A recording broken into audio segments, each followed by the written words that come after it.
See temperatures around 18 degrees or so. Warmer though for Devon and Cornwall, plenty of sunshine here. Wales seeing a nice day as well. Cumbria and for parts of western Scotland who saw quite a damp day on Wednesday, there'll be plenty more sunshine as well. Further north though, for parts of Shetland, there'll be some showers coming through as we head through the day as well. Through the rest of Thursday then, so that rain that was affecting London and the southeast will slowly start to move away as we head into the overnight period, and there will be lots of dry spells around, but this frontal system will be slowly and steadily moving eastwards as we head in towards Friday morning, arriving and giving some mild conditions, 14 to 16. Coolest temperatures will be in central parts in rural locations as well. But across the central parts of England, and particularly the southeast, will be a dry and bright start to the day on Friday. Further west, though, that frontal system weakening as it moves eastwards will introduce some further cloud and some quite rainy and drizzly conditions. Over high grounds of Wales, it could be quite murky as well there. Cooler across the far north, 17 to 20 degrees, but the warmth in London around 28 degrees. A positive outlook through the night will power through to a bright day ahead. Boxed Home Battery Storage, sponsors of weather on GB News.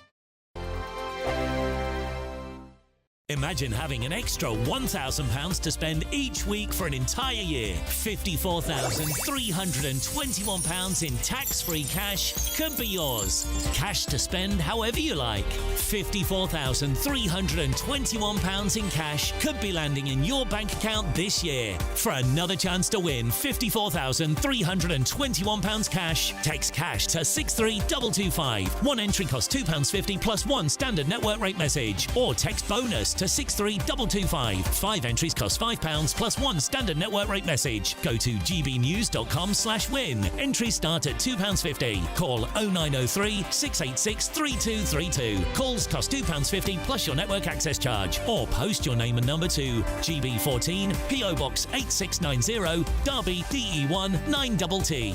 UK only. Entrance must be 18 or over. Lines close at 4 p.m. on the 1st of August. Please check the closing time if listening or watching on demand. Hi, I'm Michelle Dewberry, and my show is your opportunity to cut through all the noise and dive in headfirst to some robust debates. Ideas clash. Situation, isn't it? Because the failure is you're deliberately avoiding my point. Nothing's held back. And if you think this is the end of it, wait for more. And we do not shy away from the difficult stuff. Sometimes I want to shake people and say, if only you understood. So join me on Jubes & Co. weeknights at 6 p.m, only on GB News, Britain's news channel. Good Afternoon Britain isn't just about us. The wonderful thing about this programme is it's about everyone watching. It's an interactive programme. Well, there absolutely is something to see here, and we're going to be talking about it more. Whether it's breaking royal news, please bring us up to date, or indeed a particularly punchy speech in the House of Commons. Very, very curious. We bring it to you live, and then we bring you live reaction as well. That's Good Afternoon Britain, weekdays from midday. Only on GB News, the People's Channel, Britain's news channel. 5 hosts, 5 opinions, 5 fearless debates, 5 unfiltered takes on the day's news. 5 reasons not to be anywhere else on Saturday night. This is the Saturday 5. You got me good there. Britain's biggest Saturday night TV show. It's not a bad brand. Yeah. Uncensored. Very, very racy tonight. On the unpredictable. What does she say? Can you translate it for us? And always entertaining. And how can a country go from being led by William Wallace to Saturday nights from 6 p.m. only on GB News. The People's Channel. Britain's news channel. You're going to want to stay tuned, trust me. At GB News, we love to hear from you, our loyal community. So drop us a line at gbnews.com/yoursay. There you can talk to each other and also to the presenters live on air. gbnews.com/yoursay, because GB News is your channel, Britain's news channel.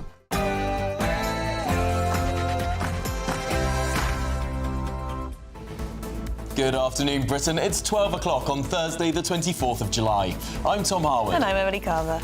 Now, fears mount that police forces may buckle under pressure from a surge in protests outside migrant hotels. Well, the Police Federation say that the police service has been hollowed out so much over the last decade and a half that effectively trying to manage all these protests while dealing with all of the other work they do is becoming unmanageable. At the same time, it's been revealed today that some asylum seekers are blowing taxpayer-funded benefits in casinos and betting shops instead of spending on essentials like food. And the Prime Minister and his Indian counterpart, Narendra Modi, sign a multi-billion-pound trade deal between the two countries, the biggest since Brexit. As Sir Keir Starmer champions it as good for Britain, not everyone is happy. Yes, a major win for Britain, says the Prime Minister, but questions about the controversial national insurance arrangement and if British workers could be undercut. We're going to be meeting with the British Prime Minister, very respected, and we are going to have a meeting with him probably in Aberdeen, and we're going to do a lot of different things. Well, demonstrations from Ayrshire to Aberdeenshire as Donald Trump is set to arrive for his 5-day stay at Scottish golf resorts. Well, tying all those stories together, concerns here for Donald Trump's arrival, the number of police who are here at Turnberry and up in Aberdeen. Police Federation warning officers are stretched to their limit. But of course, Keir Starmer and John Swinney hoping to nail down the specifics of the trade deal that's going to bind the oldest of two national allies. In other international news, France's President and First Lady take legal action over online conspiracy theories that Brigitte, Macron's wife, was not born a woman. Is this the beginning of battles against viral misinformation? And we'll reveal the latest monstrosity to spark outrage. Oh my goodness, yes. A £500,000 memorial to slavery, backed by Sadiq Khan, slammed by critics for looking more like a rotting turnip than a tribute.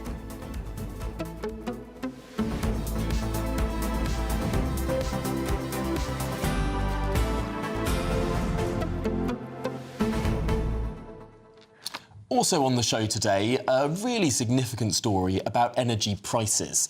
The government operates under assumptions that offshore wind energy will be about £38 per megawatt hour.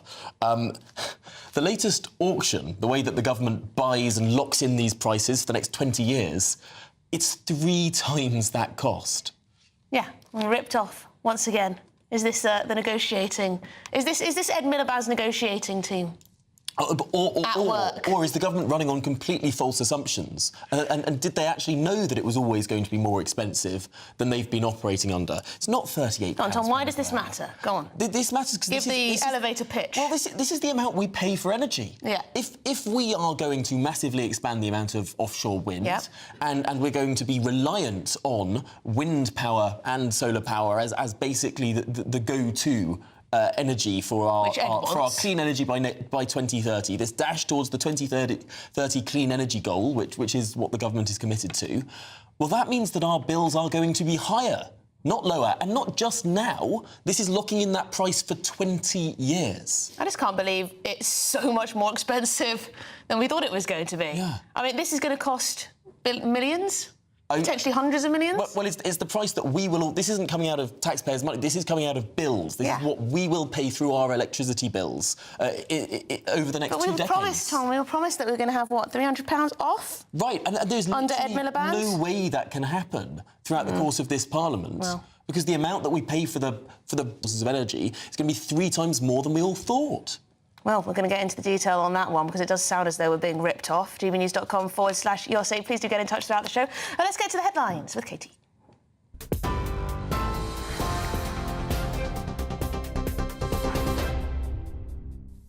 Tom, Emily, thank you. The headlines at 4 minutes past 12. Sir Keir Starmer and India's Narendra Modi have signed off on a trade deal worth £6 billion in investment for the British economy today, with the Prime Minister labelling it a landmark moment. Sir Keir Starmer said that the vision strategy launched alongside the trade deal sets out how the countries will work more closely on areas such as defence, migration, climate and health. The Prime Minister said the agreement was the biggest and most economically significant trade deal Britain has made since Brexit. This is a historic day, a landmark moment for both of our countries. The UK-India deal is now signed, sealed and ready to be delivered. So it's a real pleasure to welcome you. Elsewhere, disorder in Essex was a, quote, signal flare of rising unrest and exposes cracks in police forces across the country. That's according to the head of a police body. There's been a series of demonstrations outside the Bell Hotel in Epping since an asylum seeker was charged with sexual assault. He denies those allegations. The chairman of the Police Federation, Tiff Lynch, wrote in the Telegraph newspaper that the disorder was not just a troubling one-off. It comes as Essex Police has issued a dispersal order in Epping, which will be in place from 2 o'clock today, covering an area including the town centre and transport hubs. Yesterday, the police force denied it bussed counter-demonstrators to and from a protest outside that hotel last week, saying that while it did escort some people away, any claims about the deliberate use of counter-protesters are categorically wrong. 10 anti-migrant protesters have been arrested on charges of disorder. Health Secretary Wes Streeting has reportedly told hospital leaders we have your backs ahead of a 5-day strike by resident doctors. The public are being urged to keep coming forward for NHS care during the walkout set to begin tomorrow at 7 a.m. NHS England boss Sir Jim McKay said that the health service would be much more resistant to the demands of the British Medical Association. Thousands are expected to join the strike, which is the 12th by resident doctors since March 2023. An armed conflict has erupted between Cambodia and Thailand, with 11 Thai civilians killed across 3 provinces. Those killed include an 8-year-old boy. The Thai health minister said Cambodia's actions should be considered as war crimes. The Chinese Foreign Ministry said that they will play a significant role in promoting de-escalation between the two countries. Clashes were reported at the border overnight, with shelling and the use of fighter jets on each side. Sir Keir Starmer's government is deeply committed to recognising a Palestinian state, Cabinet Minister Jonathan Reynolds said today. His comments come as the chief of the World Health Organization said Gaza is suffering, quote, man-made mass starvation, accusing Israel of a blockade on aid to the enclave. At a UN Security Council meeting, the UK's representative to the UN, Dame Barbara Woodward, described the Israeli aid system as inhumane, ineffective, dangerous and fuelling instability. Israel has dismissed reports of numerous Palestinian deaths from malnutrition as propaganda. A court in Georgia ruled this morning that British teenager Bella Cully will remain in jail until her trial on drug smuggling charges. Miss Cully, a 19-year-old from Billingham, was arrested on arrival at Tbilisi airport in May. Georgian prosecutors say she was carrying a large amount of cannabis and luggage she had brought with her from Thailand. In previous court appearances, Cully said that she was tortured into transporting the drugs and that she is pregnant. The trial is scheduled to start on the 2nd of September. And Alex Salmond has been cleared of a historic sexual assault claim. According to reports, police say no further action will be taken after a complaint was made about the former SNP First Minister and Labour Party leader at the end of last year. Mr Salmond, who was First Minister between 2007 and 2014, died of a heart attack while on a trip to North Macedonia in October. Those are your latest GB News headlines. More from me in half an hour. For the very latest GB News direct to your smartphone, sign up to News Alerts by scanning the QR code or go to gbnews.com/alerts.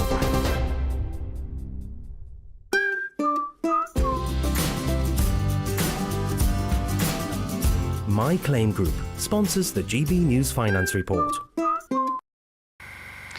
Here's a quick snapshot of today's markets. The pound will buy you $1.3545 and €1.1529. The price of gold is £2,485.09 per ounce, and the FTSE 100 is at 9,149 points. My Claim Group sponsors the GB News Finance Report.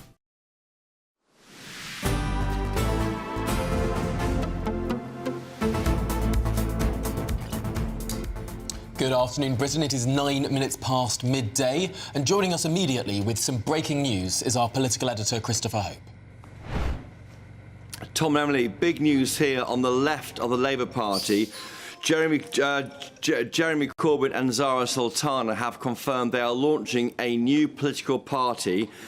Its name is TBC. It is called at the moment Your Party, like perhaps Your M&S maybe, but Your Party. That will be changed as this party develops. They're asking right now in the past 5 minutes for people to sign up to be part of an inaugural conference. At this conference, they're saying its members will decide the party's direction, the model of leadership and the policies that are needed to transform society. This is how we build a democratic movement that can take on the rich and powerful and win. And it's signed by Jeremy Corbyn and Zara Sultana. Now, this new idea has been emerging for a few weeks. Zara Sultana, of course, put out a statement quitting the Labour Party, saying she's going to launch a new party.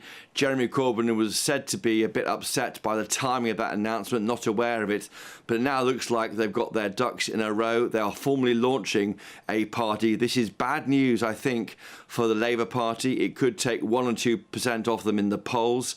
It could also impact on the Green Party, which is increasingly becoming more like a Corbynista party, and it could actually support and strengthen Reform's lead in the polls, and probably also help the Tory party. So big news here in the left of politics. And then we see on screen there pictures there of Jeremy Corbyn on a, it looks like a rail strike there with the former head of the TUC.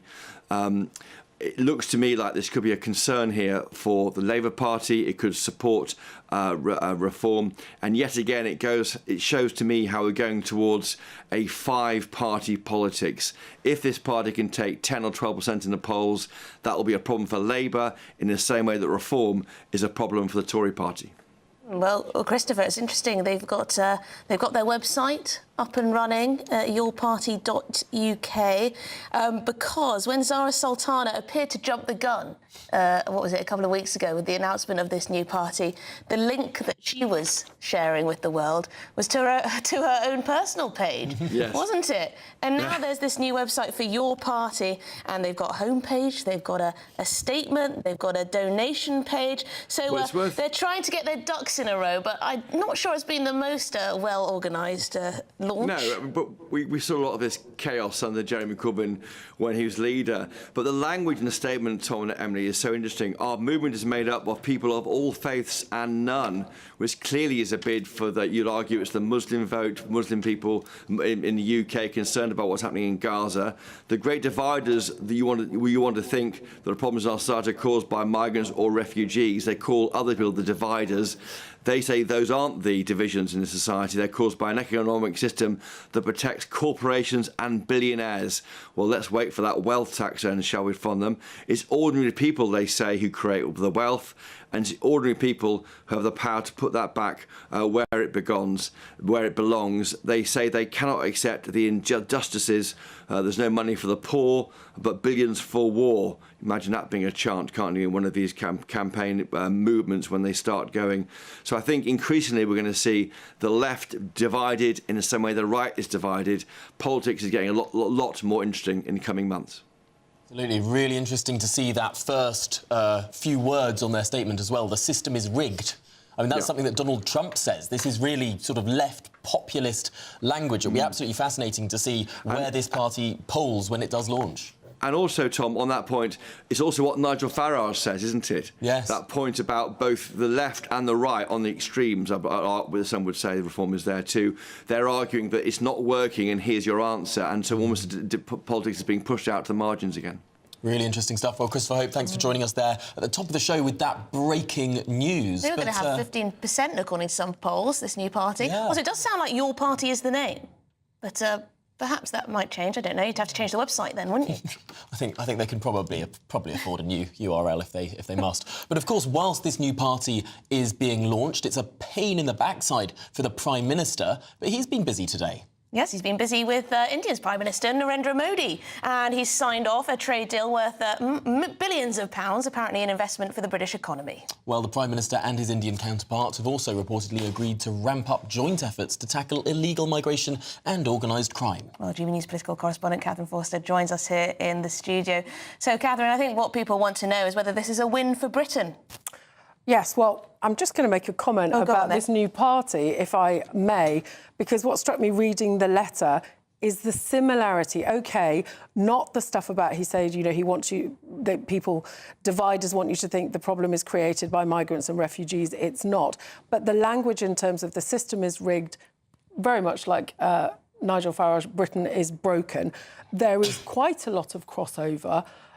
with some of Nigel Farage's policies on nationalisation, on welfare, with the left, and just thinking about the government's announcement last week about votes for 16 and 17-year-olds. An assumption you would think that a lot of those votes are going to go to Labour. Young people are attracted to radicalism, whether that's Nigel Farage or whether more traditionally on the left. I think this party, sure, could take a big chunk of votes from Labour, but also those 16 to 17-year-olds, a lot of those potentially too. The youth, yes. That's a good point, but I suppose the Prime Minister will be trying to contrast himself from the sort of radical, slightly more haphazard and populist new parties with his business of governing, investment deals, trade deals, big set-piece podium moments like today. Yes, delivery. I mean, they have to deliver, don't they? That's the bottom line. And this big trade deal finally signed today. A major win for Britain, the Prime Minister says. We've had 3 trade deals, haven't we? One with the US, one with the EU, and this. I think this is definitely the biggest. The American one is basically making things a bit less bad for us than before Trump slapped tariffs on everybody. But yeah, this is a big deal. Tariffs on British goods going to India will be reduced to an average of 3% from 15%. Very good news for British exporters. Things coming in from India, things like clothing, agricultural products, will be cheaper too. There has been a bit of a fly in the ointment about the national insurance arrangements for Indian workers coming over, allegations that could undercut British workers. Now, Jonathan Reynolds, the business secretary, has done a lot of work on this deal. He has said today no one is going to be undercut. Basically, Indian workers coming to work here for up to 3 years for Indian companies will not have to pay national insurance here. The Tory says that gives them an unfair advantage, but the government is saying they've got similar deals with dozens of countries around the world. It will be the same for British workers going to work in India, and it's not going to have any negative effect.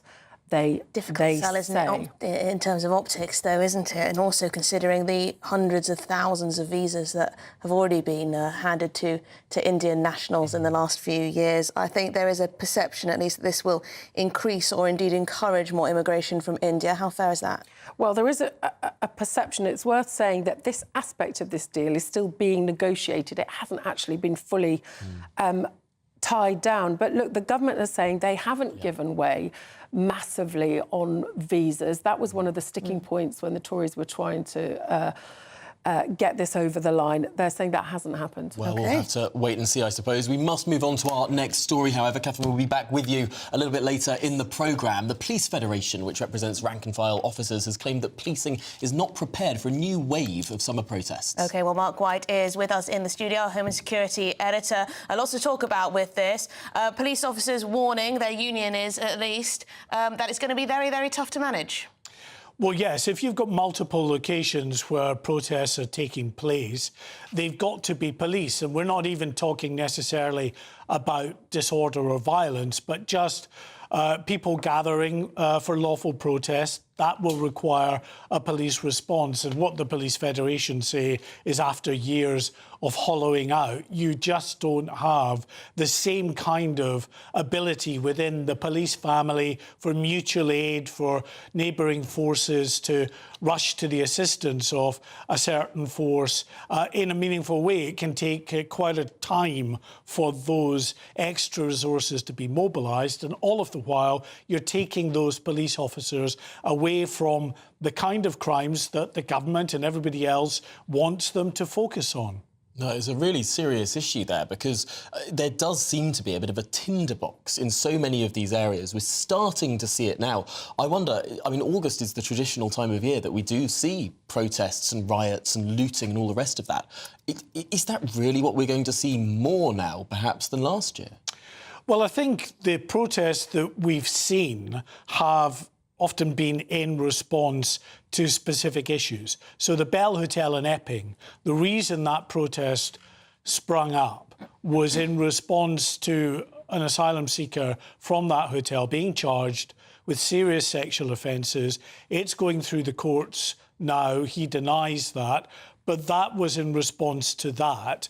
And that's why we're seeing protests that are springing up. So if there is a catalyst, then yes, potentially you will see other protests that spring up. We're seeing a lot in the media that it's being framed, the protests are being framed as anti-migrant, firstly, and also reports that they were organised by members of neo-Nazi groups. I mean, is it fair to say that these protests are being orchestrated by the far right, by neo-Nazis? Well, I mean, we're seeing once again this narrative being put out by some within the establishment media who are all too ready, willing and able to gobble up the briefings they're getting from officialdom on this. In my opinion, from what I've been able to see, yes, of course, there are some elements in there that are agitating, that are looking to capitalise on it. There always are on both sides of protest. But I honestly think that what happened in Epping was in response to a specific case. It was people within that community that were very concerned about this hotel, and it evolved from there. To say that it's the far right that's now orchestrating protests right across the country, I just think is not borne out by the facts. If you want to look at organised protests, take a look at what was happening in terms of the counter-protests.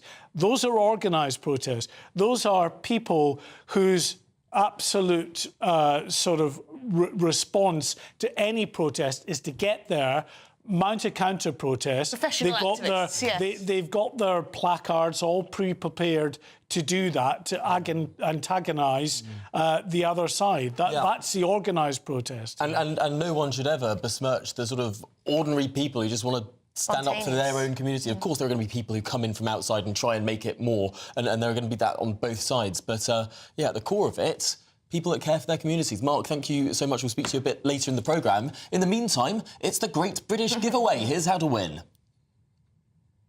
£54,321 in tax-free cash really could be yours. But what's it like to be a big Great British Giveaway winner? I'm Paul from Sheffield. I was the winner of a very nice motorhome and £5,000 in cash off GBNews. Yeah, he just pinged up money in, 5,000, and I'm like, wow, I have actually won this competition. It has changed my life. It's given me stability and it's given me something to look forward to. Anybody can win. I never thought I was going to win, and I did. So thank you, GBNews. Lines close on the 1st of August, so make sure you don't miss out. For another chance to win, text cash to 63225. One entry costs £2.50 plus one standard network rate message. Or text bonus to 63225. 5 entries cost £5 plus one standard network rate message. Go to gbnews.com/win. Entries start at £2.50. Call 0903 686 3232. Calls cost £2.50 plus your network access charge. Or post your name and number to GB14 PO Box 8690 Derby DE1 9TT. UK only. Entrance must be 18 or over. Lines close at 4 p.m. on the 1st of August. Please check the closing time if listening or watching on demand. Good luck. OK, there you go. This is Good Afternoon Britain on GB News. We've got lots more coming up after the break. Could Ed Miliband's climate policies be pushing up your bills? It's quite extraordinary what's managed to be negotiated here. Are we being ripped off? We'll ask the Shadow Energy Secretary, Claire Coutinho.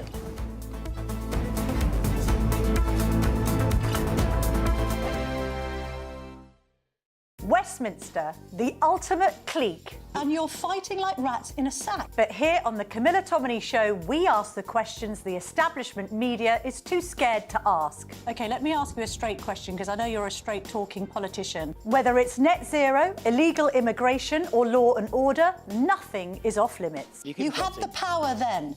Yeah, as I and say, now you've lost it. That's the Camilla Tominey Show, a politics show that's fearless. But no, let me finish my question if you don't mind, because it is my show. Sundays at 9:30, only on GB News, the People's Channel, Britain's news channel. GB News Breakfast, every day from 6 a.m.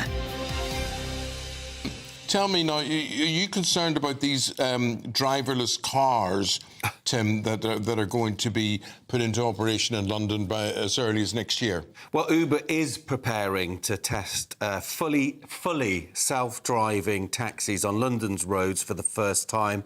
By 2026, I have an observation there that if you look at Elon Musk over the last 5 or 6 years, kept promising that there were going to be driverless cars, the norm in America, and it hasn't happened yet. So I'd be very surprised if by 2026 that's actually on the streets of London. I'm more intrigued, though, if they are driverless robotic cars, if they're still going to give you a review. You know, you get your 5 stars at the end if you were a good passenger. Who's going to review how good you are once you're in these cars? Would you trust it? Would you take one?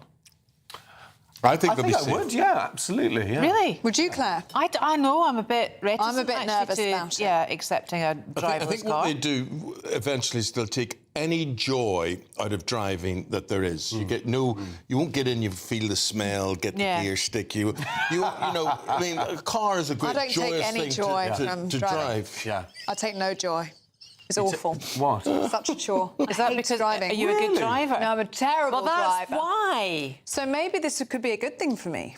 I think it's I mean, the drivers that take the joy out of it sometimes. Oh, I just think, you imagine a glitch in the Matrix with a driverless car. Oh, what on earth would happen? Well, you and I live in Chiswick, Yeah. and the Chiswick High Road, like lots of high roads in many towns and villages. Well, it's the bus across... lanes that's a problem with Well, they've Chiswick High closed Road. all those down now, and if an ambulance goes down, there is carnage trying to get through to whoever they're needing to treat. Or in King Street, if a bus tries to overtake a bus or anything else, you can't do it. GB News, the People's Channel.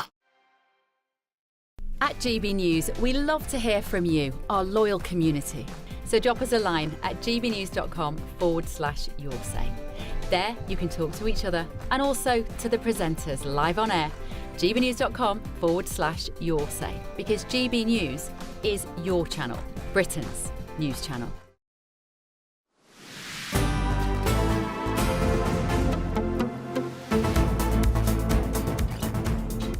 Good afternoon, Britain. It's 27 minutes past midday. Now, snuck out during parliamentary recess, higher prices for renewables are being negotiated by the Energy Secretary, Ed Miliband. This could add huge costs to household bills. Yes, under the new negotiations, the Energy Secretary, he's offering developers up to £116 per megawatt hour for offshore wind farms. Well, that's 3 times the £38 price that is used by the government's own Climate Change Committee. Well, you can see these numbers, they're very high indeed. Should we speak to the Shadow Energy Secretary, Claire Coutinho? Claire, not everyone listening and watching, including myself perhaps, will understand everything that goes on with these types of auctions.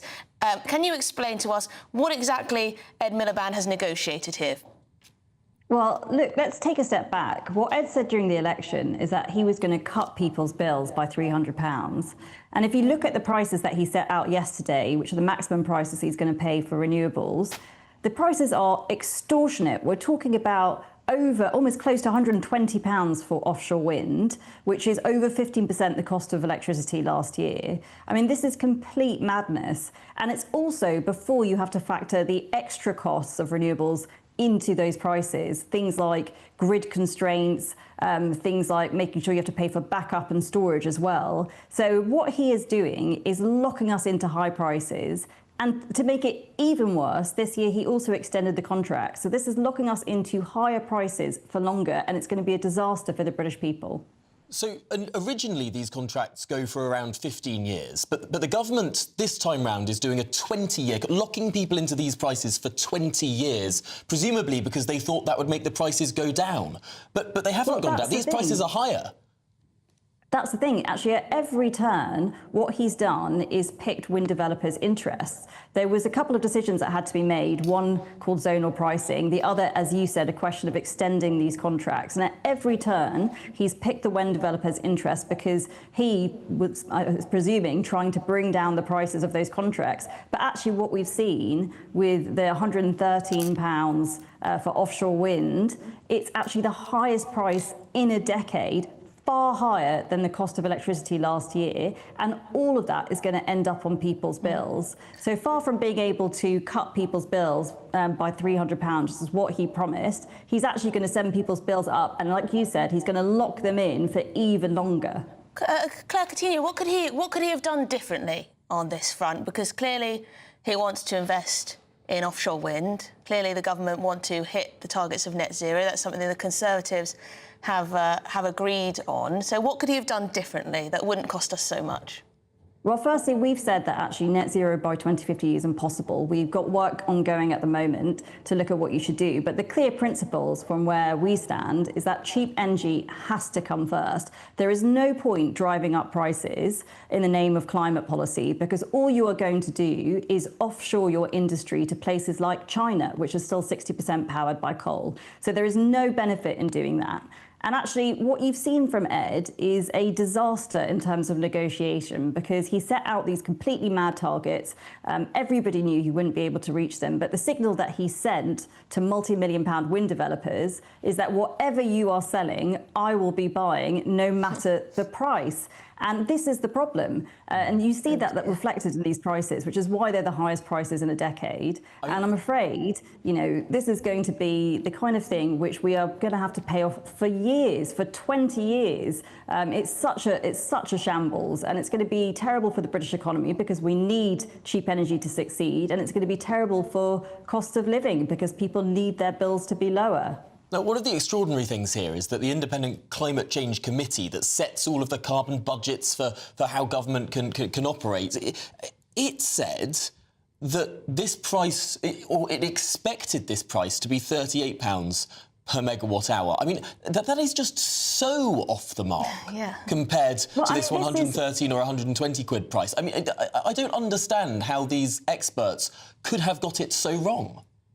Well, this is one of the things that I raised when I was in the role, Tom, because I'm afraid everybody is using dodgy numbers. And actually, I'd commissioned work in the department to have a proper costing of energy. So you could look at the true cost of renewables, particularly all those extra costs I talked about, and make sure that when we are making decisions on behalf of the British public, we are picking the lowest prices, because that has to be the priority, making sure that energy is cheap. And I'm afraid what we've actually seen is, as you say, whether it's the Climate Change Committee, whether it's Ed's department itself, the numbers that they are looking at are completely bogus. And that's why you end up in situations that we are at the moment with these incredibly high prices that people aren't willing to call out. Yeah, would the Conservative Party like to see the Climate Change Committee scrapped? Because they do seem to have a huge amount of power over our climate policy and energy policy. I think one of the biggest problems that I saw is that climate change legislation is not on a par with energy affordability and energy security. So at the moment, when you have to choose, and obviously Ed is making that even worse by made-up targets that he's imposed on himself, people pick climate. And that's not right. You have to make sure that cheap energy has come first. As I said before, if you're making your energy really expensive in the name of climate policy, you're not doing anything for global emissions. All you're doing is offshoring your industry to places like China, who are going to be far But do we need the Climate Change polluters. Committee? Do we need the Climate Change Committee? So I think personally that you shouldn't have one side of the argument that's more important than the other. And if you are going to have something like the Climate Change Committee, it's really important that their numbers are honest. So I will be raising this with them, because you cannot have someone which is meant to be an independent body using numbers which are about a third of the prices that are actually happening in reality. And the other thing that I would say is that they didn't need to do this. They didn't need to set out that they were going to buy as much as they were going to this year. That is completely down to Ed's mad targets. And actually, if you want to look at other options, we could be, for example, building a lot more nuclear. And the other thing that I've done in the past week is lay some amendments in the House of Lords for the planning bill to massively speed up and reduce the cost of nuclear. Because what you need in this country is cheap and reliable energy, and that has to be the priority. Yeah, it just seems to me, why have this clangor if they're always wrong about things? But Claire Coutinho, thank you very much indeed. Shadow Energy Secretary, good to speak to you. Yeah, absolutely stunning. This has all been done during parliamentary recess as well. So we're not going to get that across the dispatch box scrutiny that we perhaps would normally get. It's going to take a little while longer. Yeah, well, it's Good Afternoon Britain on GB News after the break. Could tensions boil over in Scotland? Why? Because Trump is going to be in town from tomorrow on his golfing visit. There he is in a golf buggy. Well, we'll be live in Turnberry.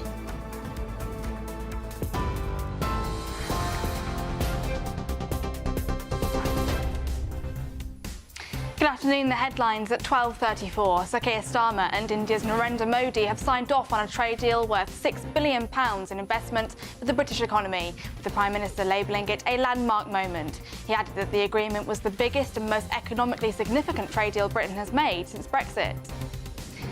Disorder in Essex was a, quote, signal flare of rising unrest and exposes cracks in police forces across the country. That's according to the head of a police body. There's been a series of demonstrations outside the Bell Hotel in Epping since an asylum seeker was charged with sexual assault. He denies those allegations. Jeremy Corbyn and Zara Sultana have shared the details of their newly formed political party, which they've reportedly called Your Party. The number of shoplifting offences recorded by police in England and Wales has climbed to a record high.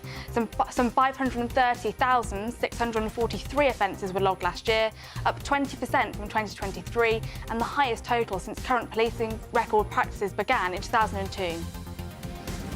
And Health Secretary Wes Streeting has reportedly told hospital leaders, "We have your backs," ahead of a 5-day strike by resident doctors. Those are the headlines for now. More news at 1 o'clock. For the very latest GB News direct to your smartphone, sign up to News Alerts by scanning the QR code or go to gbnews.com/alerts.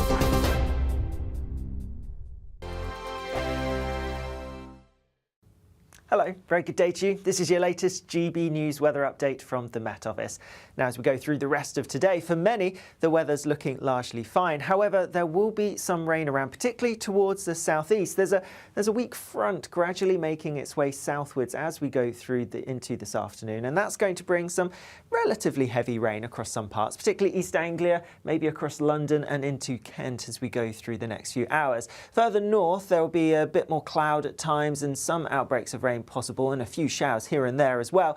But otherwise, for most, it's a largely fine picture and there should be some bright sunny spells breaking out. Where you get the sunshine, it's going to feel pretty warm, temperatures peaking in the low to mid-20s for most of us, but feeling fresher under that cloud and rain towards the east and southeast. Now, as we go into this evening, that rain is going to continue across some parts of the far southeast, but eventually it will clear away. And then otherwise, apart from a few showers dotted here and there, it's largely fine to end the day, albeit quite cloudy for many. And across Northern Ireland, western parts of Scotland, we're going to see thicker cloud pushing its way in as we go through the end of the day and overnight. That's because there's another front waiting out in the west. This doesn't look particularly intense, so it's not going to bring a huge amount of rain, but nonetheless, like I say, it is going to turn quite cloudy and we're going to see some damp weather feeding into parts of Scotland and also across Northern Ireland. Elsewhere, a lot of dry weather to be had once that rain clears away from the southeast and some clear skies. With that, there is the potential for a few pockets of mist and fog to develop in some places,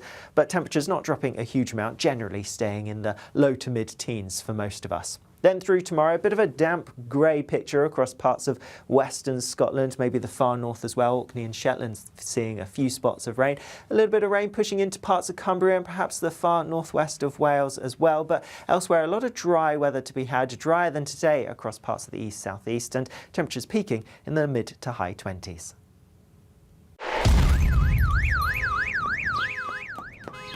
Crash Law 24 sponsors GB News Traffic and Travel Report.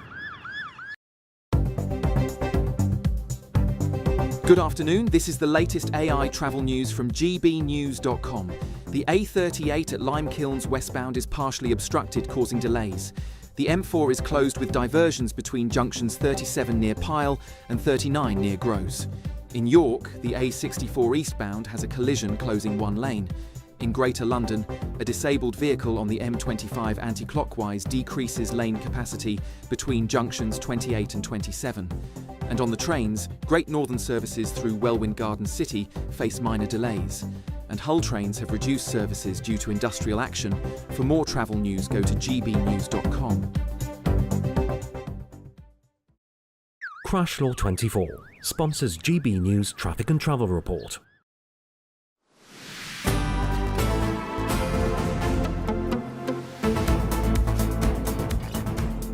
Good afternoon, Britain. It's coming up to 20 to 1. Now, Donald Trump is set to begin his 5-day visit to Scotland tomorrow. Yes, he's going to be opening his new golf course and he's going to meet with the Prime Minister, Sir Keir Starmer, and Scotland's First Minister, John Swinney. Well, GB News reporter in Scotland, Tony Maguire, joins us from the village of Turnberry. And Tony, what's the mood on the ground? Yeah, good afternoon. Well, you know, it's an interesting one. There's a lot of laughing and joking here, actually. I've had a few conversations just in passing with a couple of golfers and also people that live and work here. Quite a small town of Turnberry, but, you know, you can imagine that the visiting president is a really huge deal. You know, one lady who's a GB News viewer, funnily enough, has stopped her car to chat to me, said that she's going away for the weekend because as much as she'd like to see the president, she's not in for the circus that comes along with his visit. And you know, some workers here are taking tomorrow off just to make sure that they also don't get caught up in the media frenzy for the president's arrival. But as I said, this is quite a big deal. We know that the president's going to be arriving now at Prestwick Airport in Ayrshire kind of tomorrow evening, and he's going to spend the first few days here in Turnberry before he makes his way up to Aberdeen to open his new golf course, called the New Course, funnily enough, up in his many estate in Trump International in Aberdeenshire. And you know, all of his courses here in Scotland, completely world class, beloved by golfers across the world, not just being in the home of golf themselves, but because the way they've designed. And that new course, of course, up in Aberdeen, coming with that special memorial garden to the president's mother, Mary Ann MacLeod. She herself a Scot, born in the village of Tong on the Isle of Lewis, and it'll be kind of nice to see how that memorial garden looks. But all things together, you know, quite a little bit of a buzz in here. People kind of, some of them staying locked inside, waiting to see the events of the next few days unfold. As you can see behind me here, this is one of the barriers into the Turnberry estate where vehicles are getting in or being turned away, as many are, before that they go in. And just beyond that gate, you might be able to see the red roof of the clubhouse. And it's there we can expect Donald Trump to enjoy some rest and relaxation, or will he? Certainly here, we don't know much about his diary, but once he goes north to Aberdeen at the start of next week, well, he's going to have those meetings with John Swinney and, of course, Keir Starmer to hammer out the finer details of that all-important trade deal. Absolutely fascinating to see how much preparation is going into this. Tony Maguire, thanks indeed for joining us. We'll catch up with you in a little bit later in the programme. OK, well, the president might be glad to have a little bit of respite from Washington after reports that he was told his name was in the Epstein files back in May. Well, the White House has called the allegations fake news and has said that it's a conspiracy concocted by the Democrats. Well, should we speak to US journalist Chapman Bell, who joins us? Chapman, what's the latest on all of this? What do we know? What don't we know? Well, we still don't know a lot. This is the latest Wall Street Journal article that the White House is calling fake news, saying that the president was told in May at a meeting that his name appeared multiple times in the Epstein files. President, it's really turned into a he said, she said, literally. The president said just a week ago that he had not been told such a thing. Now, they were associates. They were, you know, had a relationship. That's not anything new. So for his name or many other very influential people to be named would not, being named doesn't necessarily imply any guilt. Being named might just be that he was at an event with him. So to what degree does being named mean is what we'll have to find out. I mean, this is absolutely fascinating because there's been so much reporting over the last couple of weeks. Indeed, a letter that was supposedly sent from Donald Trump to Jeffrey Epstein with a lewd sketch on the front of it, which Donald Trump absolutely vehemently denies he ever did. But the contents of that letter were almost a bit nudge, nudge, wink, wink about younger women or girls. Well, Trump himself said at one point, Jeffrey Epstein, he likes women as much as me, maybe even more, sometimes even younger, or something along those lines. So, but that said, Epstein was convicted in, I think, 2008 and served time in jail for crimes, but then rearrested and, then, as we know, ended up dead in his cell. Yes, and on that point, we do have some footage that has resurfaced over the last day or so of Jeffrey Epstein being questioned about Donald Trump. Now, this was back in 2010. Let's have a look. You ever had a personal relationship with Donald Trump? What do you mean by personal relationships? Have you socialized with him? Yes, sir. Yes? Yes, sir. Have you ever socialized with Donald Trump in the presence of females under the age of 18? Though I'd like to answer that question, at least today, I'm going to have to assert my 5th, 6th, and 14th Amendment rights, sir. Pleading the 5th there, the right to remain silent. Right, but, I mean, what does it mean? Who knows? I mean, he was a convicted, sex criminal. So, is he trying to stir controversy, or does he know something? The one person who may know things is Ghislaine Maxwell, who's serving a 20-year sentence now. And the Department of Justice says they have contacted her legal team to try to arrange a meeting to see if she has any information that says they're the first Department of Justice to try and do such a thing. But then, what will she have? What will she be forthcoming? Will she want to strike a deal to give any information? Who knows? But I mean, this is being reported as she may potentially release some bombshell evidence that no one's seen before and could shake things up massively. I think maybe a little hesitant on that front. Well, you're not expecting much. Well, who knows? But why would she do it now and didn't do it when she was first, convicted and trying to avoid prison time? But she is the only person to date to be convicted in this. And, there are victims and, I'm sure people want justice. This is a huge interest, not just in the United States, not just politically, but around the world. I've been to 2 events this week, and it is dinner party conversation. Yeah. It is something. Everyone has a theory, everyone has interests.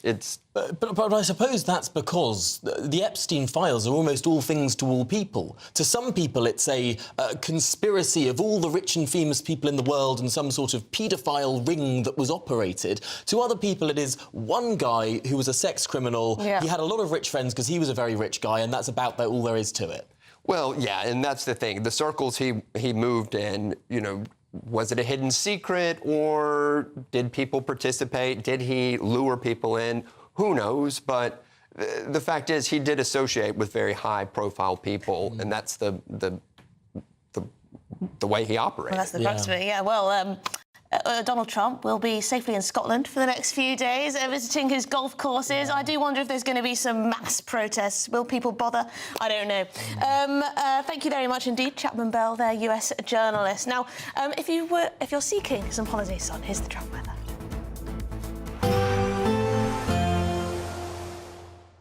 I hope we haven't forgotten anything. Travel insurance, I tick that box. Yeah, but remember what you forgot last year. All Clear Travel Insurance sponsors GB News Travel Destinations Forecast. If you're off on your holidays this week, let's take a look at the weather across Europe. So, particularly hot for Italy and Greece, but further west, particularly windy for the Canary Islands and down the western coast of Portugal and particularly the southwestern part of the Mediterranean. Thunderstorms for southeastern Spain, across France and northern Italy, but it's southern Italy and Greece that will be looking particularly hot, warmer than usual, and that heat is likely to last into the weekend.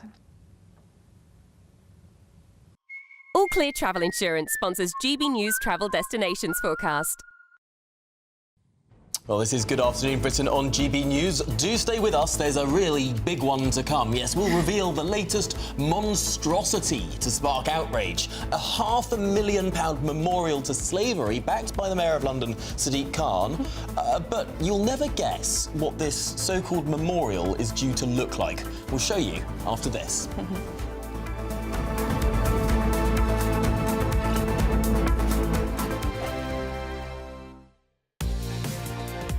Mornings don't have to be tiresome, especially if you have the right company. Wake up to news as it happens, opinion and debate, and of course, a little bit of entertainment too. Because when the kettle's on, we're on. That's Breakfast on GB News, a show worth waking up for. Every morning from 6 a.m. Only on the People's Channel, Britain's news channel. We'll spread the news, you spread the word. Britain was once the envy of the world. But look around. A nation that no longer knows what it is or where it's going. A country that's broken. How do we fix Britain? How do we bring it back? Friday night with Matt Goodwin at 8 p.m, only on GB News. You've read the headlines, you've heard what those in power have to say. How about now we actually get to the truth? They would pay attention. We go beyond the political theatre and tell you what's really going on behind the scenes. For a massive council tax hike, one of the biggest in the UK. Others follow their lines, but we go off script. You sound like a broken record, you say it week after week. Cutting through the narratives and giving you unique perspectives. That's Ben Leo tonight, Saturdays and Sundays from 9 p.m. on GB News, Britain's news channel. Join me, Nana Akwe, for an informative, interactive news programme with a difference. It's fun. No, you didn't say that, Dave. I'm so surprised. I think there's an element of truth to that. Join me from 3 p.m. every weekend, only on GB News, Britain's news channel. Westminster's full of talk, but out here, it's the real world. Am I allowed to talk then? No, that's it. This is where it matters, real people and real lives. That's what politics is all about. In fact, has Trump made a good start? No. Straight answers, no spin, and just a couple of pints. How many fingers have I got up? About 10. So join me for Lee Anderson's Real World every Friday at 7 p.m, only on GB News. The People's Channel, Britain's news channel.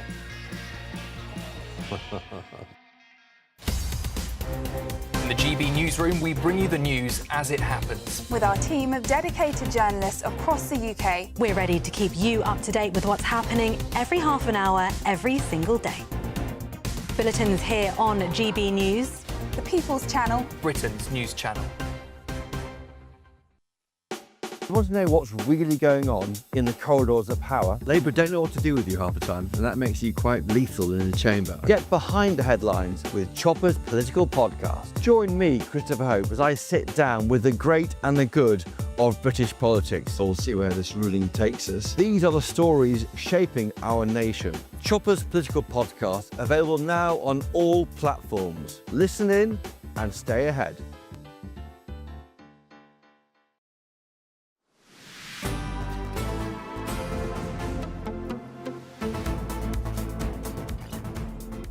Good afternoon, Britain. It's just gone 10 to 1. Now, the Mayor of London, Sir Sadiq Khan, is under fire for his backing of a £500,000 slavery memorial that's been branded as, either a rotting turnip or a big, turd by some critics. Yeah, I think Sir Jacob Rees-Mogg called it a rotting turnip, which is quite kind, I think. I think it looks like a poo emoji. I mean, there's no other way to describe it. I mean, what sort of design is this? I mean, why is £500,000 being spent on this? And what is this supposed to achieve? I mean, how could someone design something like this and think this is the adequate way to present a memorial to all those lives that were lost and lives that were ruined through a horrendous institution? I mean, not a poo emoji. Oh, Sir Tom, I just called you Sir Tom. Tom, this is designed by Caleb Brooks. He's an American artist, and it's intended to look like, if we can get it back up, it's intended to look like a shell and be a symbol of the transatlantic slave trade. And it's advertised by City Hall as a space for reflection. So presumably you walk into it, you reflect, and then you walk back out again. Can they not design a space for reflection that doesn't have a sort of wispy point at the top? Well, Sir Jacob Rees-Mogg said that we have the Buxton Memorial already, which is by Westminster, which is very attractive, actually, and that the Victorians would shudder at this monstrosity. Oh, absolutely. I mean, the one thing that I thought is, looking at this, it reminded me of another building that's been that went up in Edinburgh. I mean, we've got another one of these, have we? It looks strikingly similar. This is a hotel in Edinburgh. I wonder if we can get this picture up now.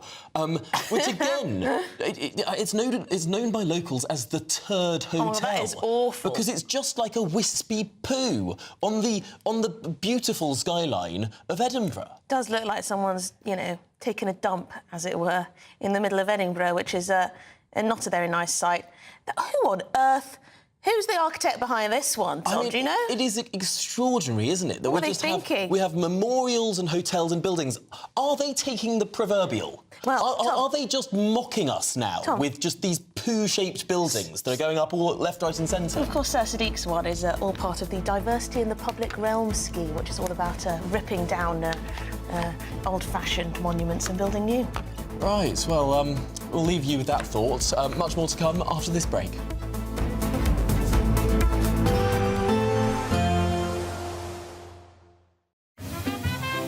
Heavy showers first thing will be followed by a warm, cosy day. Boxed Boilers, sponsors of weather on GB News. Hello again, I'm here with the GB News weather from the Met Office. Now as we go through the end of the week and into the weekend, for many it's going to be often quite dry, but there will be some wet weather around both towards the southeast and the northwest. There's a front bringing some relatively heavy rain across the southeast through the rest of today, and there's a front waiting out towards the northwest that's going to bring some damp weather later to parts of Scotland and Northern Ireland. But for the time being, through much of the rest of today, it's largely dry for most, especially once that rain in the southeast clears away. And then we do see that front edging its way in across parts of Scotland and Northern Ireland overnight, so a lot of cloud here, some outbreaks of rain. Elsewhere across much of England and Wales, it's a dry night with some clear skies, a few mist and fog patches, but temperatures not dropping particularly low, most places holding up in the mid-teens Celsius. Then as we go into tomorrow morning, a bit of a grey start across many parts of Scotland, particularly towards the north and west. That's because that front will have pushed its way in, so a fair bit of damp weather across western parts in particular, the rain not looking especially heavy. Across parts of Northern Ireland, a grey start here as well, some outbreaks of rain, but across much of England and Wales, a fine bright start. Any mist and fog that does develop overnight will quickly burn away, and so most places will have a decent amount of sunshine. And that's how it's likely to stay for many places. Central, southeastern parts of England may see a few showers developing as we go into the afternoon, but there will also be some bright sunny spells for most of us. Further north and west, that front edging a little bit further in across parts of northern England and North Wales, so bringing a few outbreaks of rain and perhaps a bit more cloud too. Temperatures for many will be a little bit higher tomorrow compared to today. We're looking at highs in the mid, possibly high 20 Celsius, 27, maybe 28 Celsius. A few spots of rain possible as we go into the evening, a few more showers perhaps towards the northwest, and that's kind of the theme that we take into the weekend really. Some showery bursts of rain, most likely towards the northwest, perhaps the southeast at times as well. There will be a light breeze in the morning, leading to a warm front. Boxed Heat Pumps, sponsors of weather on GB News. £54,321 cash could be yours. Cash that you could spend however you like. It's like having an extra £1,000 each week for a whole year to play with. Someone is guaranteed to win this amazing amount of cash, so make sure that someone could be you. For another chance to win £54,321 cash, text cash to 63225. One entry costs £2.50 plus one standard network rate message, or text bonus to 63225. 5 entries cost £5 plus one standard network rate message. Go to gbnews.com/win. Entries start at £2.50. Call 0903 686 3232. Calls cost £2.50 plus your network access charge. Or post your name and number to GB14 PO Box 8690 Derby DE1 9TT. UK only. Entrance must be 18 or over. Lines close at 4 p.m. on the 1st of August. Please check the closing time if listening or watching on demand. GB News Breakfast, every day from 6 a.m. For working class families, what are the fundamentals that they are looking for? They're looking for good housing, they're looking for good schools, they're looking for good jobs that give them a fair day's wage for a fair day's graft, they're looking for a strong NHS, and they're looking for safe communities to live in. When you have all of those foundations in place, then it means that children, young people, they can flourish, they can do well alongside their parents and their grandparents. And I think if you look at what this Labour government has done. We're 10 months into a 5-year programme here, by the way. But in the first 10 months of this new Labour government, they have put major policy reforms in place across all 5 of those key foundations for working class families. And so I'm confident that we're starting to see some of it here in Basildon, where Basildon is starting to get better again. I'm confident that by the end of this Parliament, because of what the government is doing now, we will start to see some positive changes for working class families. OK, Christo, what do you make of it? I think that Bridget Phillipson makes a very fair point when she says that white working class families and those peoples are being left behind. But unfortunately, her actions as Education Secretary don't align with what I believe are these completely hollow words. So, for instance, we've seen white working class boys particularly, but now girls, falling behind in education for absolutely years. So why Bridget Phillipson would then bring in a policy that is seeing, by the latest figures, 13,000 private school pupils entering the state school system, why on earth she would bring in that kind of policy, whilst then having the audacity to say that she's worried about white working class pupils not doing so well, is beyond me. GB News, the People's Channel.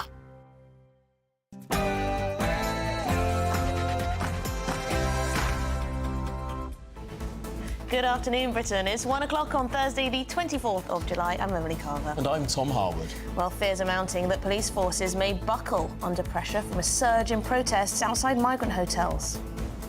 Well, the Police Federation say that forces are already under extreme pressure trying to deal with all the crimes that are now a priority under this government, and then having to find the extra resources for migrant hotel protests could be very problematic, they believe.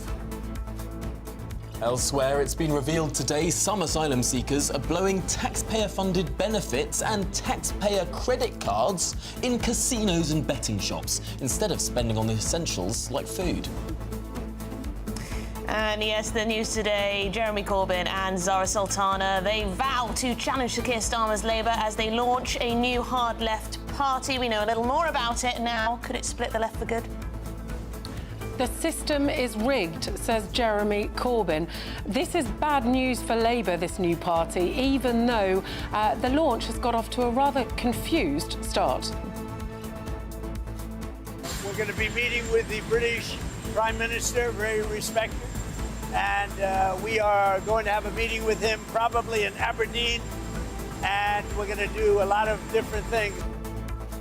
Demonstrations from Ayrshire to Aberdeenshire as Donald Trump is set to arrive for his 5-day stay at Scottish golf resorts, doing many different things.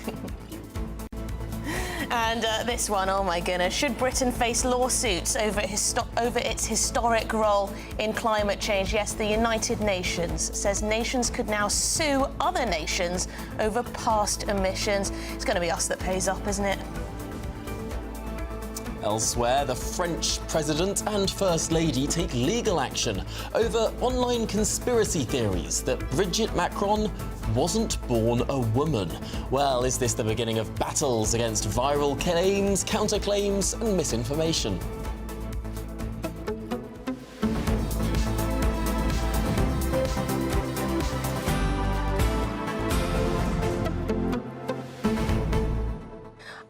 You can just see it, can't you?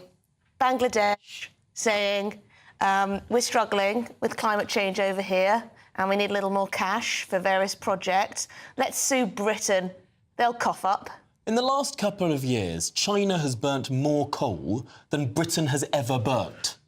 And yet, because we had a larger share of emissions, because we industrialised first, I mean, even though compared to how much coal the world burns today, the amount that we burnt in the 1800s is minuscule. It's Lilliputian. Yeah. And yet, because we did it first and started off with the biggest share of carbon emissions, we're now going to face legal action. I mean, this is ridiculous. But this is insane. My concern is not what the United Nations has said here. It's more how our government will respond. Oh, they'll and we know that our it, government will absolutely be like, oh, yes, It's international law. It's an international judge. They've ruled that we are responsible. Lord Herman will be there saying, got to stick to the international law, guys. We've got to pay up. Sadomasochistic self-flagellation urge, is it not? Yeah. Yes, hit us harder, UN. Take more of our money. So if Bangladesh has a flood... Britain seeing itself as a cash pig. So if Bangladesh has a flood... Sorry to pick on Bangladesh, but it's just a country that I know is having issues on this front. So if they have a flood... they could say, well, this is due to carbon emissions, and Britain had the Industrial Revolution, ergo, they should cough up. But it's nonsense. Is that how it will work? We are 1% of carbon emissions in the world. But not in the past. Right, but it was a bigger share of a tiny amount of carbon emissions. It doesn't matter in the logic, though, does it? Because we started this by industrialising. Anyway, we're going to debate this because, believe it or not, some people think we should be able to be sued over climate change by other countries. Anyway, gbnews.com/your say. Do get in touch, but it is your headlines with Katie.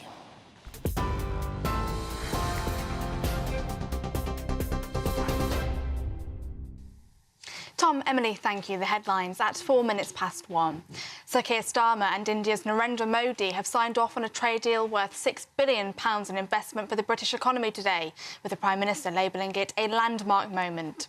Sir Keir Starmer said that the vision strategy launched alongside the trade deal sets out how the countries will work more closely on areas such as defence, migration, climate and health.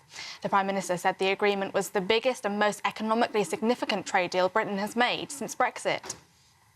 This is a historic day, a landmark moment for both of our countries.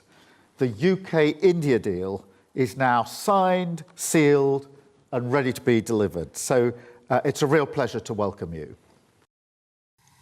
Elsewhere, disorder in Essex was a, quote, signal flare of rising unrest and exposes cracks in police forces across the country. That's according to the head of a police body.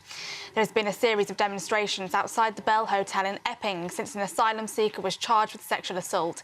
He denies those allegations. The chairman of the Police Federation, Tiff Lynch, wrote in the Telegraph newspaper that the disorder was not just a troubling one-off. It comes as Essex Police has issued a dispersal order in Epping, which will be in place from 2 o'clock today, covering an area including the town centre and transport hubs.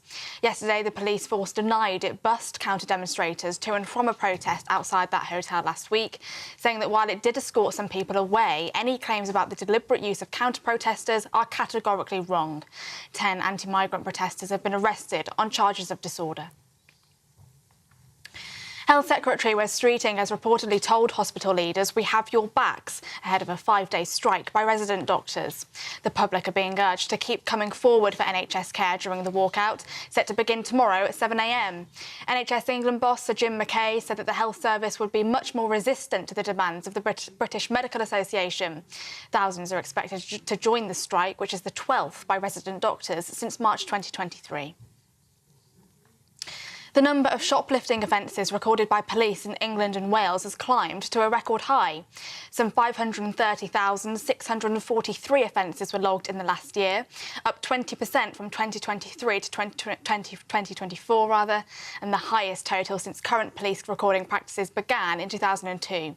Theft from the person offences also remain at record levels, up 15% from the previous 12 months. The number of knife crime offences recorded by forces fell by 1% year on year. Home Secretary Yvette Cooper reacted to the figures. Well, the figures show serious violence is down and also knife crime falling for the first time for a long time. And there has been a 4-year trend of increasing shop theft and street theft, which reflects the decimation of neighbourhood policing under the previous Conservative government. But that's why we're putting 3,000 more neighbourhood police on the streets this year, and why 500 towns will get additional neighbourhood patrols this summer, so we can target those crimes that really matter to communities. An armed conflict has erupted between Cambodia and Thailand, with 11 Thai civilians killed across 3 provinces. Those killed include an 8-year-old boy. The Thai health minister said Cambodia's actions should be considered as war crimes. Fighting must first stop before there can be negotiations, Thailand's acting premier said today. Clashes were reported at the border overnight, with shelling and the use of fighter jets on each side. So Keir Starmer's government is deeply committed to recognising a Palestinian state, Cabinet Minister Jonathan Reynolds said today. His comments come as the chief of the World Health Organization has said Gaza is suffering, quote, man-made mass starvation, accusing Israel of a blockade on aid to the enclave. At a UN Security Council meeting, the UK's representative to the UN, Dame Barbara Woodward, described the Israeli aid system as inhumane, ineffective, dangerous and fuelling instability. Israel has dismissed reports of numerous Palestinian deaths from malnutrition as propaganda. And a court in Georgia ruled this morning that British teenager Bella Cully will remain in jail until her trial on drug smuggling charges. Miss Cully, a 19-year-old from Billingham, was arrested on arrival at Tbilisi airport in May. Georgian prosecutors say she was carrying a large amount of cannabis in luggage she had brought with her from Thailand. In previous court appearances, Cully has said that she was tortured into transporting the drugs and that she's pregnant. The trial is scheduled to start on the 2nd of September. Those are your latest GB News headlines. More from me in half an hour. For the very latest GB News direct to your smartphone, sign up to News Alerts by scanning the QR code or go to gbnews.com/alerts.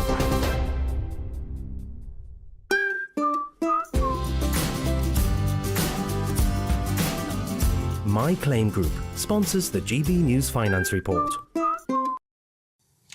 Here's a quick snapshot of today's markets. The pound will buy you $1.3540 and €1.1523. The price of gold is £2,482.36 per ounce, and the FTSE 100's at 9,144 points.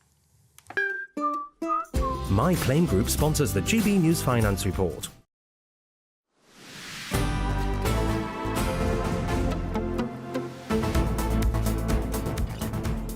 OK, 1:10 is the time. You're watching and listening to Good Afternoon Britain. Now, the Police Federation, which represents rank-and-file officers, has claimed that policing is not prepared for a repeat of last summer's protests. Yes, officers are deployed to keep the peace outside a four-star hotel in London, reportedly preparing to welcome asylum seekers. Those deployments stretching resources. Yes, the rise in tensions isn't helped, perhaps, by a Daily Mail exclusive today, revealing that thousands of migrants are now using their taxpayer-funded handouts at casinos and betting shops. Yeah, this is extraordinary. But is this all a start of a summer of unrest? Well, here to pick it apart is our Home and Security Editor, Mark White. Well, certainly there's great concern, I think, as far as the Police Federation are concerned, because they are under pressure. Policing is under pressure from politicians and the public, quite rightly, to investigate the crimes that people are really concerned about, such as shoplifting. The figures today showing 500,000 shoplifting offences last year compared to the year before. It was up 20%. Street crime as well, so robbery and theft of a person, also up as well. Knife crime, it's shown a slight drop, but only a very slight drop. It's still very stubbornly high. So these are areas the police want to concentrate on. But while we have issues around migrant hotels and concerns that communities have and protests, those protests have to be manned. And the police require, significant resources to properly man a protest in case things should turn to disorder. They need to have enough numbers to be able to deal with that. So when you're doing that, you're taking away resources from the front line. Now, it's being reported quite widely today that members of the Homeland Group, in particular 3 members of this Homeland Group, which is being described as a fascist group, neo-Nazi organisation, similar to that of Patriotic Alternative, which I believe is banned, are the sole administrators of this group called Epping Says No, and that they've been helping to organise these anti-migrant protests. And the suggestion is that, therefore, it is neo-Nazis who are leading these Epping Hotel protests and essentially spurring it all on. Is there any truth to that, Mark? Well, it's this old bogeyman again, isn't it, of the far right orchestrating all of these protests. Well, I can tell you that the protest in Epping, at its genesis in local issues, in an issue around the Bell Hotel with an asylum seeker charged with serious sexual offences, going through the courts, He denies that. But that's why local people were very concerned and mobilised in that area to come out. Now, it's absolutely, I'm sure, accurate that some agitators have jumped on that bandwagon and are trying, you know, to get publicity for whatever cause they have on the back of it. But the same is true of the other side as well. And if you want to talk about organised protests, take a look at the anti-fascist brigade that come out, that mobilise every time there's a protest outside of a hotel. They have their prepared placards that are there. That is completely orchestrated. But I think, you know, in terms of what we're seeing around migrant hotels, it's mainly local people with some real concerns. But as I say, there will be others that join in and for whatever reasons can stir things off. But we heard, remember, back in last year, in fact, almost a year ago, the 1st of August, when I was in Downing Street listening to the Prime Minister giving a news conference in the wake of the disorder that broke out after Southport. And, you know, under the banner, he said, of far-right thuggery. He said in terms at the lectern there that what was happening is the far-right were mobilising. They were taking trains up to communities and orchestrating this disorder. That was not borne out by actually what happened in the end in terms of the many hundreds of arrests that were made and the many hundreds of court cases that subsequently followed. Not a single one provided evidence of any far-right agitator from outside of a community taking a train or any other mode of transport to come and orchestrate violence. Every single court case that I'm aware of, and I'm aware of many, many of them over that period, were, as far as I could see, people from that local area caught up in violence, clearly doing wrong in that sense, but not people from outside of an area, not this sort of spectre of the far right mobilising. It's easier to deal with, though, isn't it, for politicians? Well, it is, if you have a boogeyman, far right, rather than actually there are thousands of people. That's not to say that there aren't far-right people who turn up and latch on to the organic protest, but... Which is what we just said, because that is absolutely what's happening. But to say that it's being orchestrated and organised at the beginning from the far right, I just think is not actually borne out by the facts. Yes, there are a lot of myths going around, aren't there? Let's speak to Holly Whitbread, who's the Conservative councillor for Epping Forest District Council, which, of course, is home to the hotel that's been the centre of a lot of these protests. Holly, just on that point, a lot of the papers going with the idea that neo-Nazis are leading some of these anti-migrant hotel protests, in particular in Epping. Is that borne out by the evidence that you've seen, Holly? So certainly, especially last week on Thursday, local people were leading the peaceful protest that started. Although you mentioned the Homeland Party, there is one guy called Callum Barker who is actually from Epping, but he's an activist in the Homeland Party and previously Patriotic Alternative. I've been warning about him for quite some time because he's kind of been masquerading as a kind of community activist for quite a while. So he was one of the agitators on stage giving speeches, but I wouldn't for a minute say that there weren't local people there who were generally concerned about the issues around the hotel.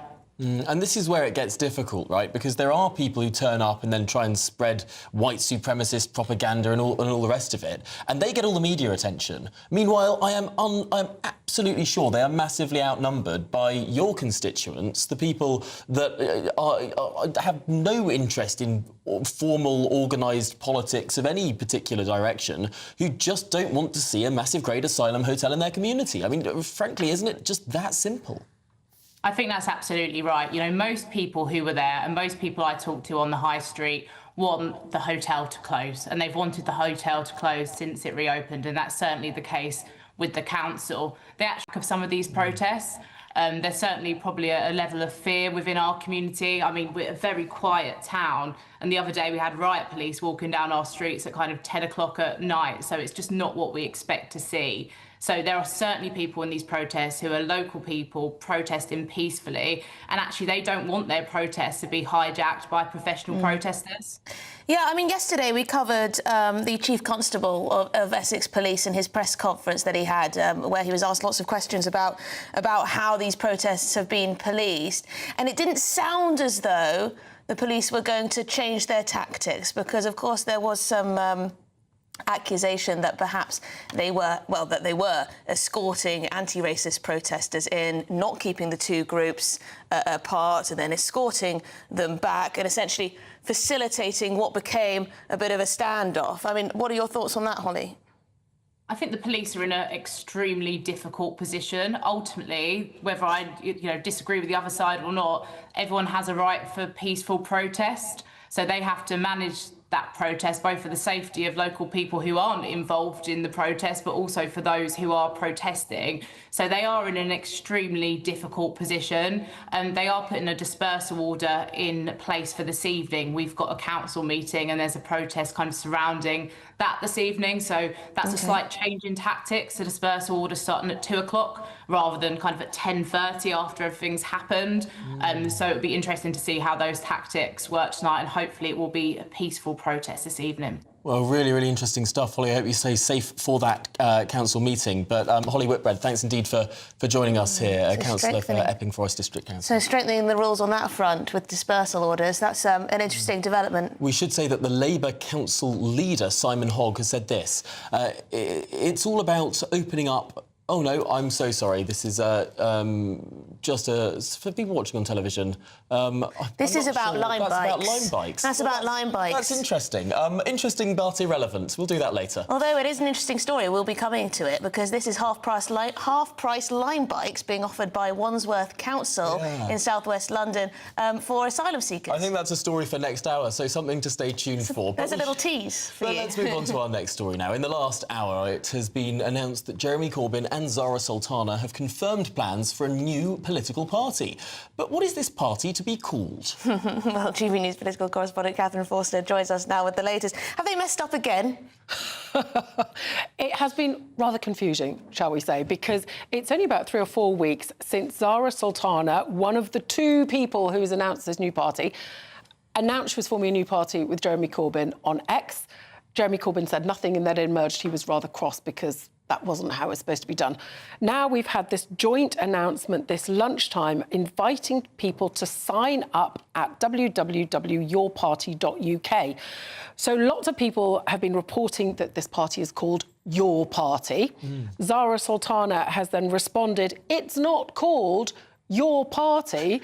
It is now. Basically, that is just an interim name. It's a holding thing. When you go to yourparty.uk, you've got this statement from Jeremy Corbyn, an invitation for donations. But fundamentally, they are saying the system is rigged. They are calling for a mass redistribution of wealth and power. They're saying that... those that want you to think there's problems in Catherine, society... just a quick one, just the tweet there on our screen. Yes. Oh, there you have it, there you have it. So people are reporting it as it's called Your Party, and there Zara Sultana has responded. It's not your party. It's not Your Party, but I saw it reported widely as called Your Party, all over the place, and now lots of corrections being made. Confusing. So very confusing, but saying, dividers want you to think the problems in our society are caused by migrants or refugees. They are not.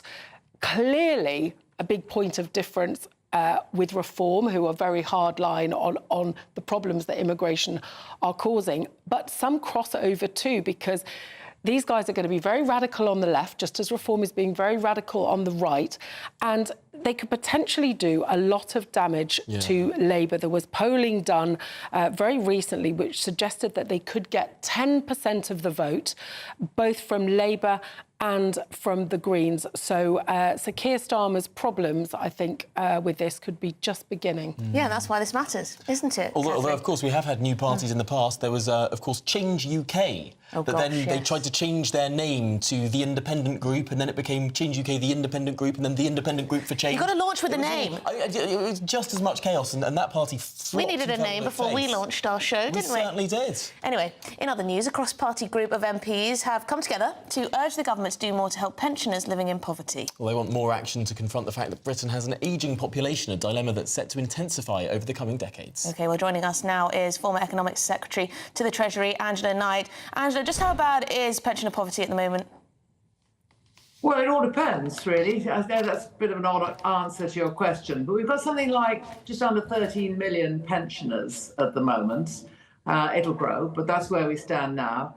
Of those, about 1.2 million are only on the state pension, and that is predominantly where you'll find the poverty lies. You've also got a gap, that is a gap between those who take up the additional credit, pensioner credit, and those who don't.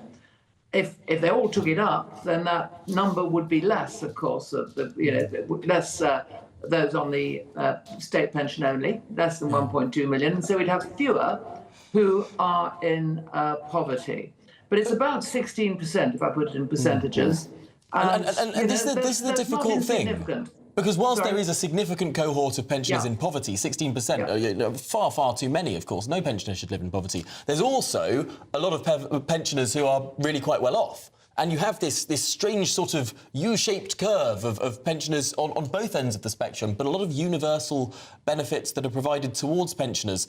As the dependency ratio gets shorter and shorter, the number of people in work to those out of work, because no one's having any babies. Emily is doing a valiant part for the nation in having you better crack on. You talk so much about how pensioners are taking all the money, so have some kids. But here's the thing: there used to be 4 people in work for every retiree. It's getting close to 3 in work for every retiree.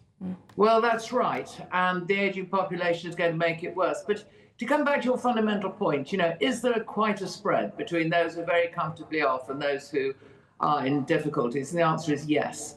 And the difference is as much about how much you save into your pension when you are working as anything else.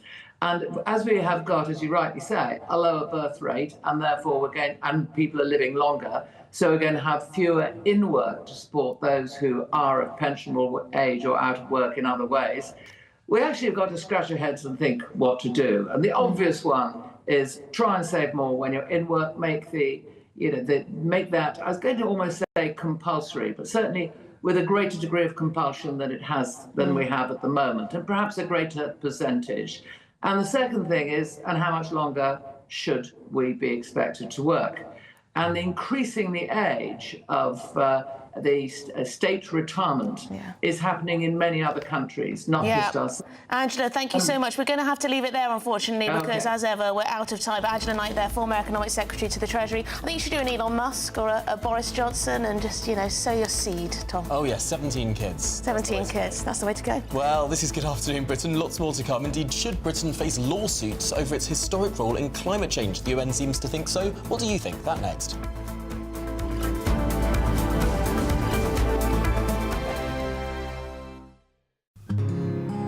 This is our country, and we think it's amazing.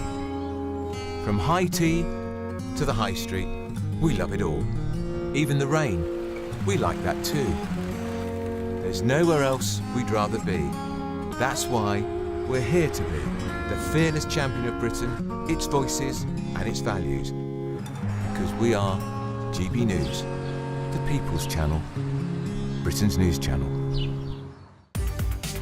From the school run to the home run, watch a new show for all of Britain. So he can say whatever he wants. A straight talking show where all voices are heard.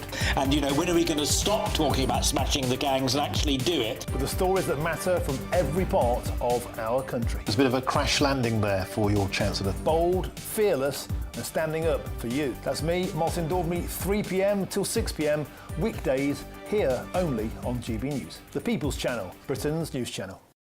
Westminster's full of talk, but out here, it's the real world. Am I allowed to talk then? No, that's it. This is where it matters, real people and real lives. That's what politics is all about. The fact has Trump made a good start? No. Straight answers, no spin, and just a couple of pints. How many fingers have I got up? About 10. So join me for Lee Anderson's Real World every Friday at 7 p.m, only on GB News. The People's Channel, Britain's news channel. You've read the headlines, you've heard what those in power have to say.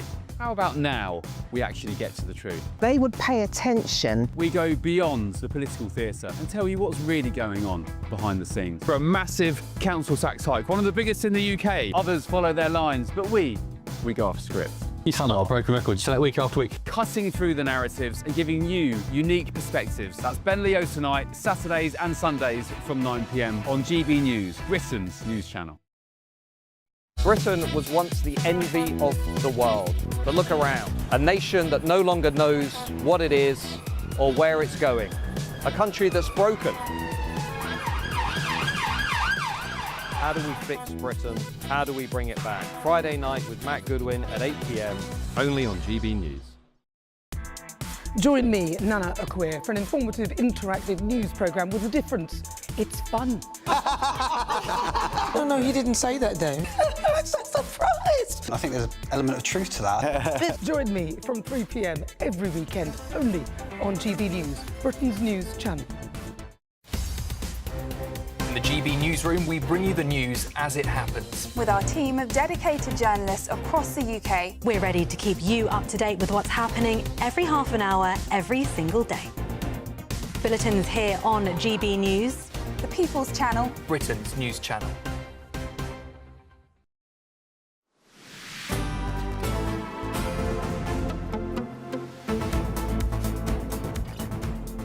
Good afternoon, Britain. It's 29 minutes past 1, and Britain could soon find itself in the dock for climate change.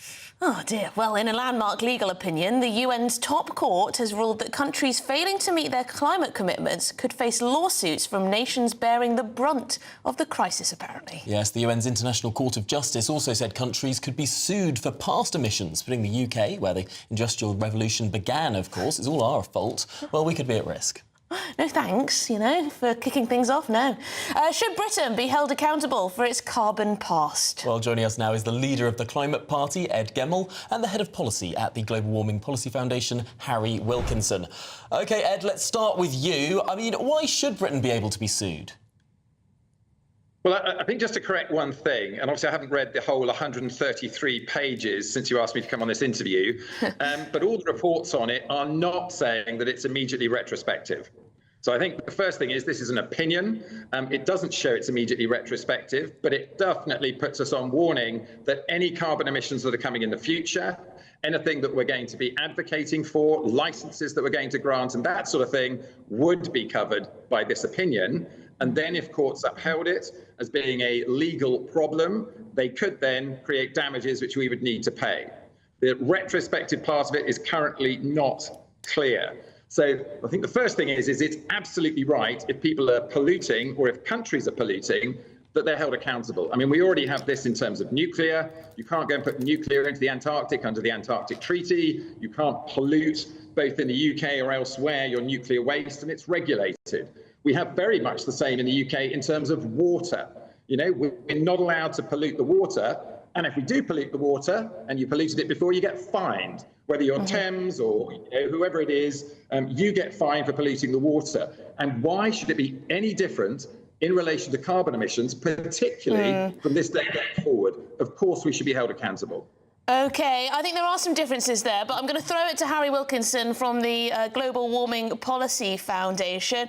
Well, respond really to what Ed Gemmell had to say there.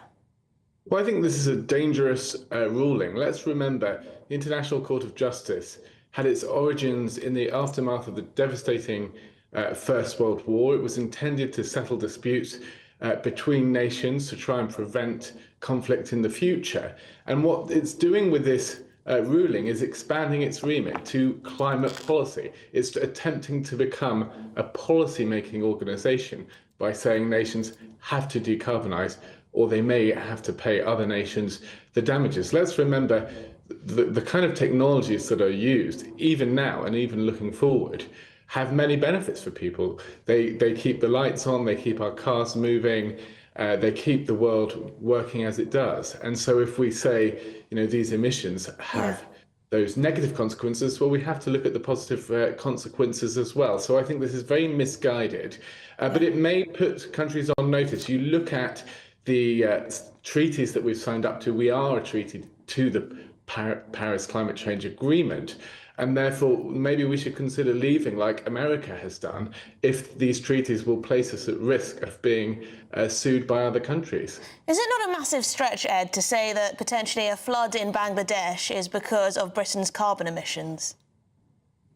I mean, you obviously have, look, once you come to the court case, it's wildly complicated to say how much have we caused, why have we caused it, what's our percentage of the damages. Now, that is quite clear. And this opinion, and it's only an opinion, not a ruling, it's an opinion. This opinion is not saying, what percentage we would have to pick up or anything of that budget. Now, it's interesting that Harry has also mentioned, and he's quite right, this isn't the only ruling or opinion. There are many others. I mean, it's not just the Paris Accord, but we've had the UN Convention of Law of the Sea, the Vienna Convention, Montreal Protocol. There are lots and lots of others. And in fact, what this opinion is doing is bringing together all of that law and saying, through all of these different things that have been brought into place in the past and we've all agreed to, this is actually the result. Like a loan shark or a debt shark, collecting all of your lots of little debts and making it one enormous debt to the world. I wonder, is that an analogy that's going too far? People should be paying us for the brilliant, technology that we brought to this world and all the fantastic things that we did. I mean, Harry, this could open up so many court cases, could it not? I mean, any country that is in need of a bit of extra cash and happens to be not as developed as our own could say, well, we're owed some money from you richer countries. Well, it's a recipe for bad relations between countries, isn't it? And let's remember the bigger picture. The damages that we see from climate change worldwide, when we normalise that for rising growth, rising population, are not rising. You're as safe as you are now than you've ever been from extreme weather. And that's because of the incredible technological progress that we've seen. And we can use this progress to make people even safer in the future. Let's focus on the positives, actually making people safer. Let's not focus on the positives. Harry, we'll have to leave it there, but thank you very much indeed. Harry Wilkinson, Ed Gemmell, good debate there. Let us know your thoughts. Right, let's lots more coming up on today's programme. Of course, France's President and First Lady take legal action over conspiracy theories that the First Lady of France was born a man. We'll get to that after your latest news headlines.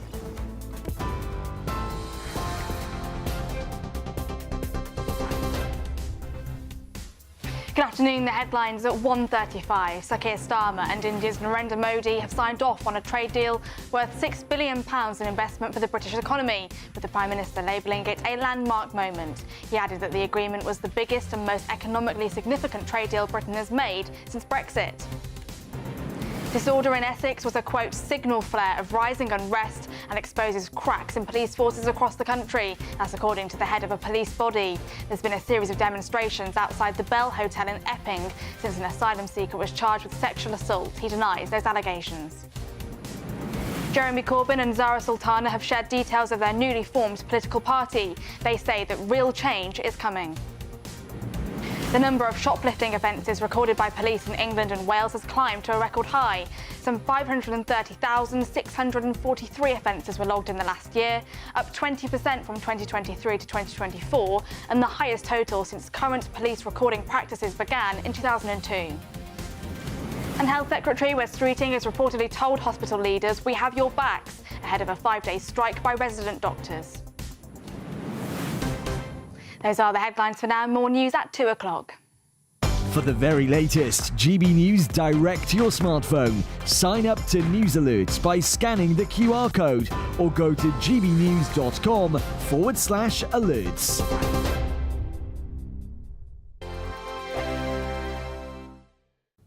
Hello, very good day to you. This is your latest GB News weather update from the Met Office.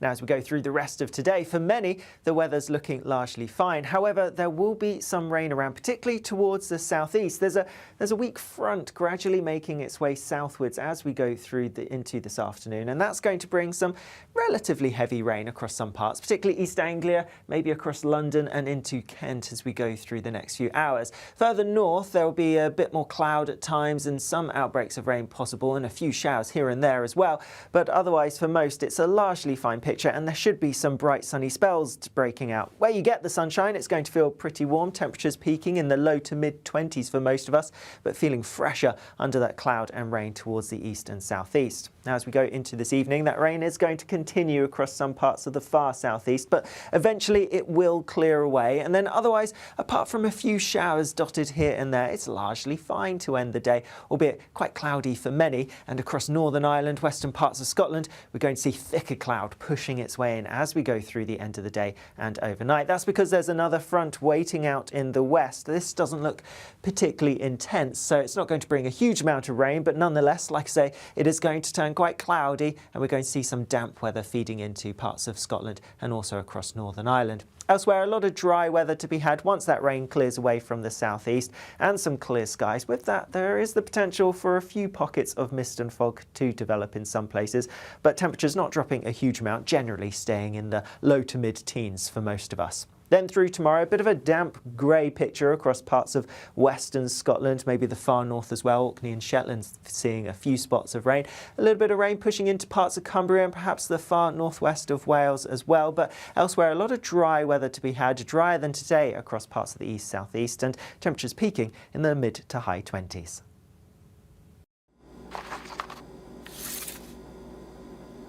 Crash Law 24 sponsors GB News Traffic and Travel Report. Good afternoon. This is the latest AI travel news from GBNews.com.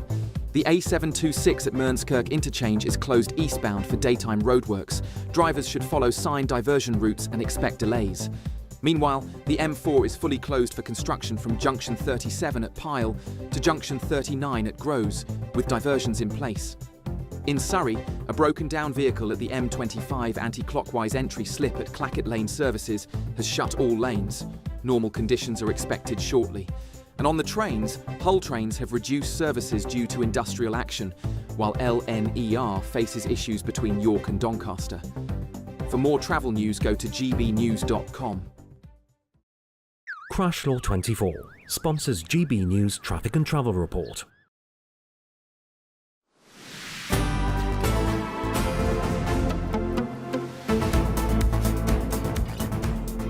Good afternoon, Britain. It's coming up to 20 to 2, and this is a big one. Yes, the French President Emmanuel Macron and his wife Brigitte are taking American commentator Candace Owens to court, accusing her of launching a campaign of lies for profit. Yes, so the couple have filed a defamation lawsuit in Delaware after Owens repeatedly claimed, including in a podcast series, a very popular one, that Brigitte Macron is actually a man. Despite the Macrons demanding retractions. Well, Candace Owens has doubled down on her comments, saying, "See you in court." I think you're sick. I think you're disgusting. And I am fully prepared to take on this battle on behalf of the entire world. Okay? That's what I'm going to say. On behalf of the entire world, I will see you. Extraordinary. She's been pushing this for a long time to her followers. She's got a lot of followers. But joining us now is Paris correspondent at The Telegraph, Henry Samuel. Thank you very much for joining us. This is wild, this story. Candace Owens, a very prominent conservative commentator. She likes her conspiracy theories, I think it's fair to say. She's doubling down on this one. It's just very hard to understand from where I'm sitting anyway. It seems complete and utter tosh, excuse my French, but, you know, there we are. A lot of people seem to believe it.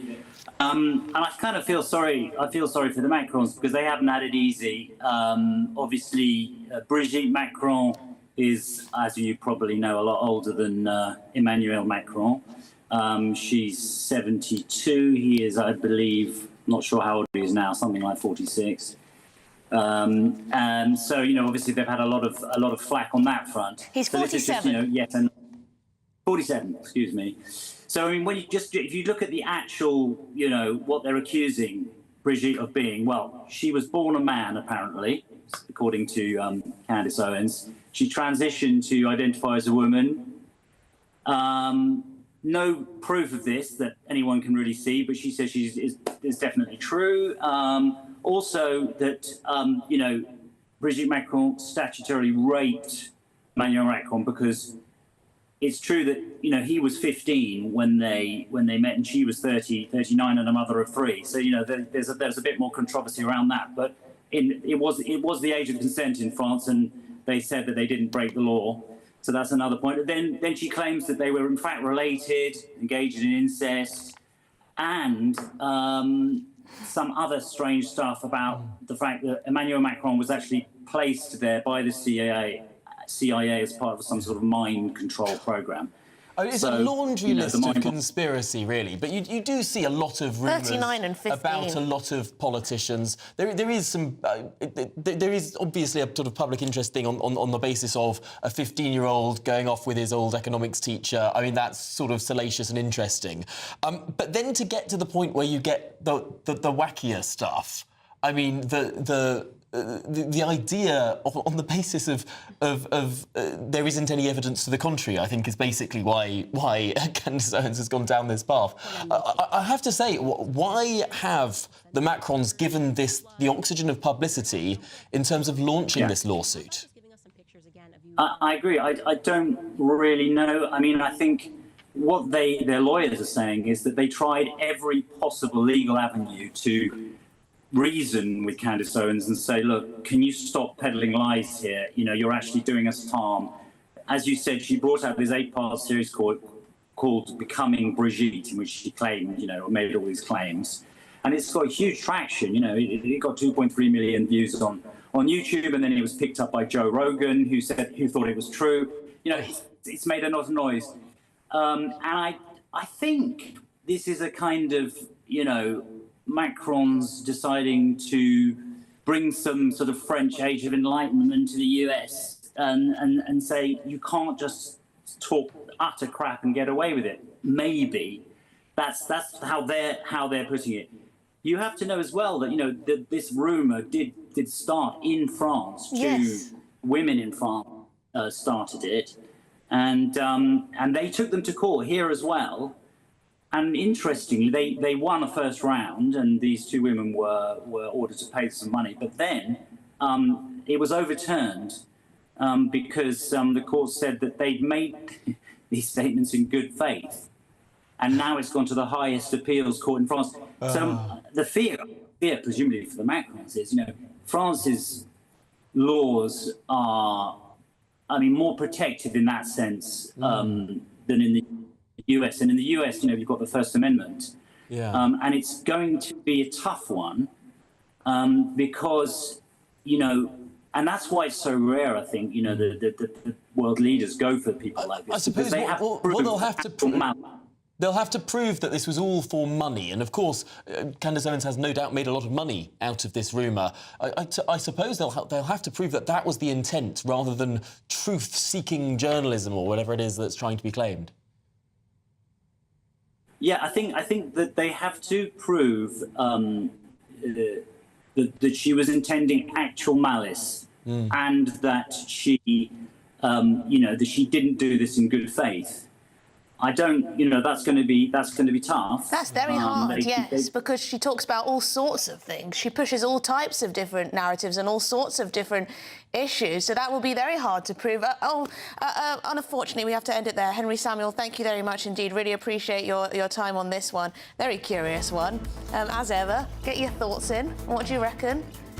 Should they bother suing Candace Owens, or just hope it, you know, is brushed onto the carpet by some point? It's a difficult one, isn't it? It's the Barbara Streisand effect, I think they call it. But perhaps you'd like to visit the south of France. If you would, maybe you'll bump into Brigitte and Emmanuel on the beach. Here's the weather.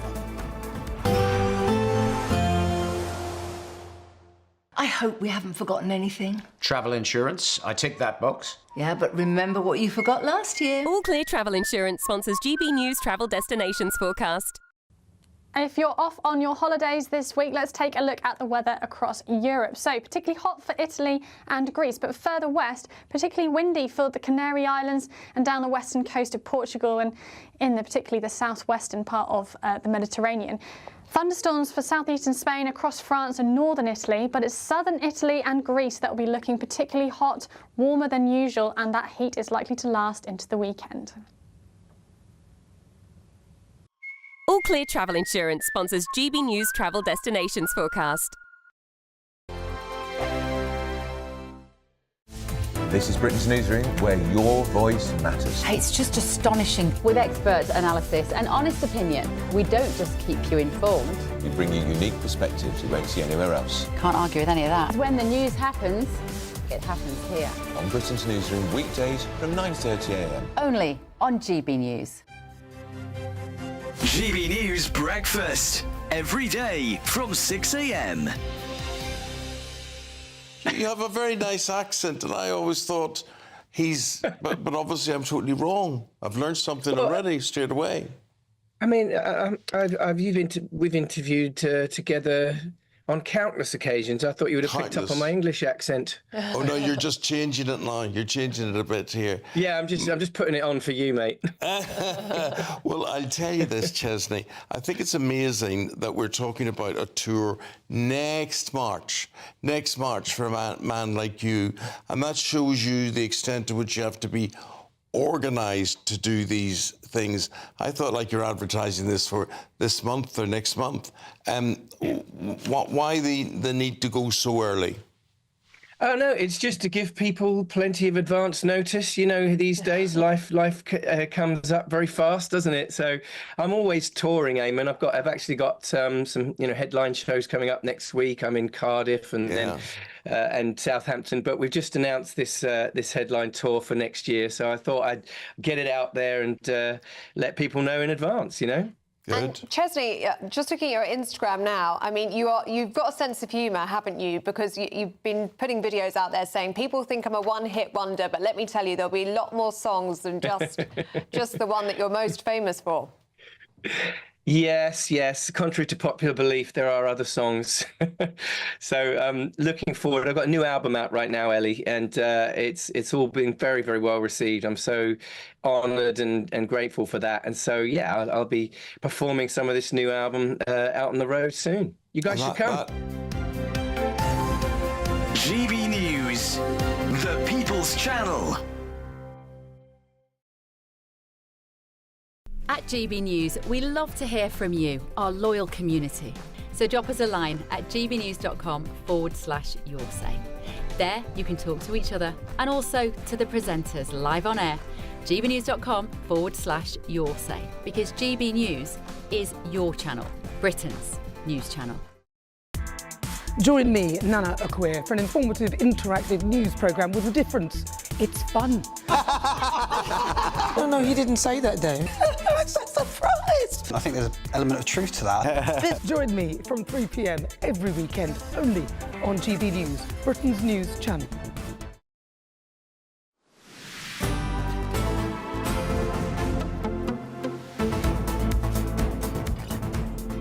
Good afternoon, Britain. It's now 10 minutes to 2, and the prosecution in the case against two brothers following an incident at Manchester Airport last July has given its closing statements at Liverpool Crown Court this morning. Mohammed Ahmad is facing 2 counts of assault, occasioning actual bodily harm, 1 count of assault by beating, and 1 count of assault of an emergency worker. Well, his brother, Mohammed Ahmad, faces 1 count of assault, occasioning actual bodily harm. Both men from Rochdale deny the allegations. Well, Sophie Reaper is outside Liverpool Crown Court for us, our reporter. Sophie, tell us, what have we learned today?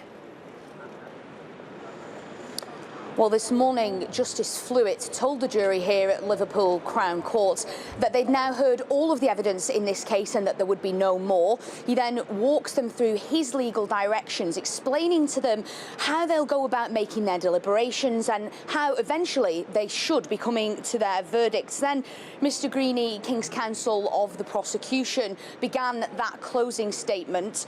He started by reminding the jury that at the start of this trial, he told them that this case is not complicating, and that now, 3 weeks on from that point, he stands by that statement. He said to them, trust what your own eyes and ears have revealed to you over the course of the past 3 weeks, suggesting that it's the prosecution's case, if they do that, that ultimately they would return guilty verdicts. Now, it's worth saying at this point, of course, that both brothers, Mohammed Ahmad and Mohammed Ahmad, say they are not guilty on all the counts that they are facing here at Liverpool Crown Court. Now, Mr Greenie then went on to suggest that throughout this trial, Mohammed Ahmaz has continued to lie throughout his evidence, paying particular focus, in fact, to the fact that Mohammed Ahmaz said that at the time of the incident, he didn't realise that 2 of the police officers that he had punched were female. Now, in response to this, Mr Greenie showed the jury some footage that they'd already seen once again,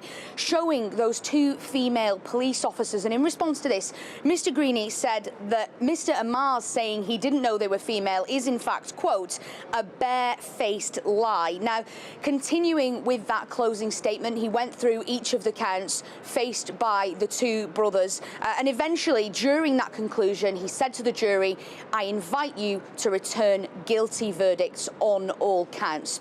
Now, we have broken for a small lunch break here at Liverpool Crown Court. We're expecting it to resume in the next half an hour or so, where we're expecting to hear from the defence, Mr Imran Khan, King's Counsel, as he begins to set out the defence's closing statement here at Liverpool Crown Court. We're bringing you more on that later this afternoon.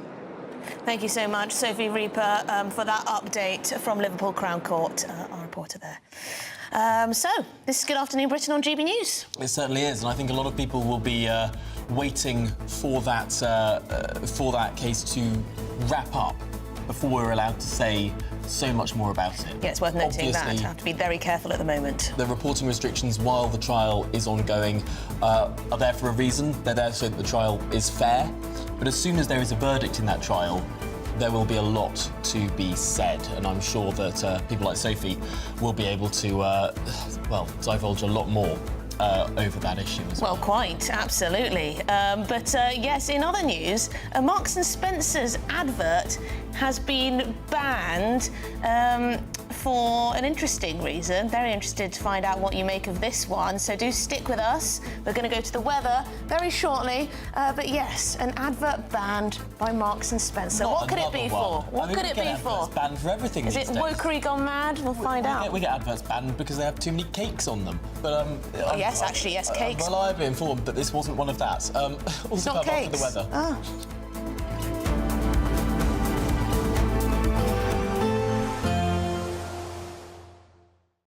Expect a warm front, moving from the kitchen right through to the rest of the house. Boxed Boilers, sponsors of weather on GB News.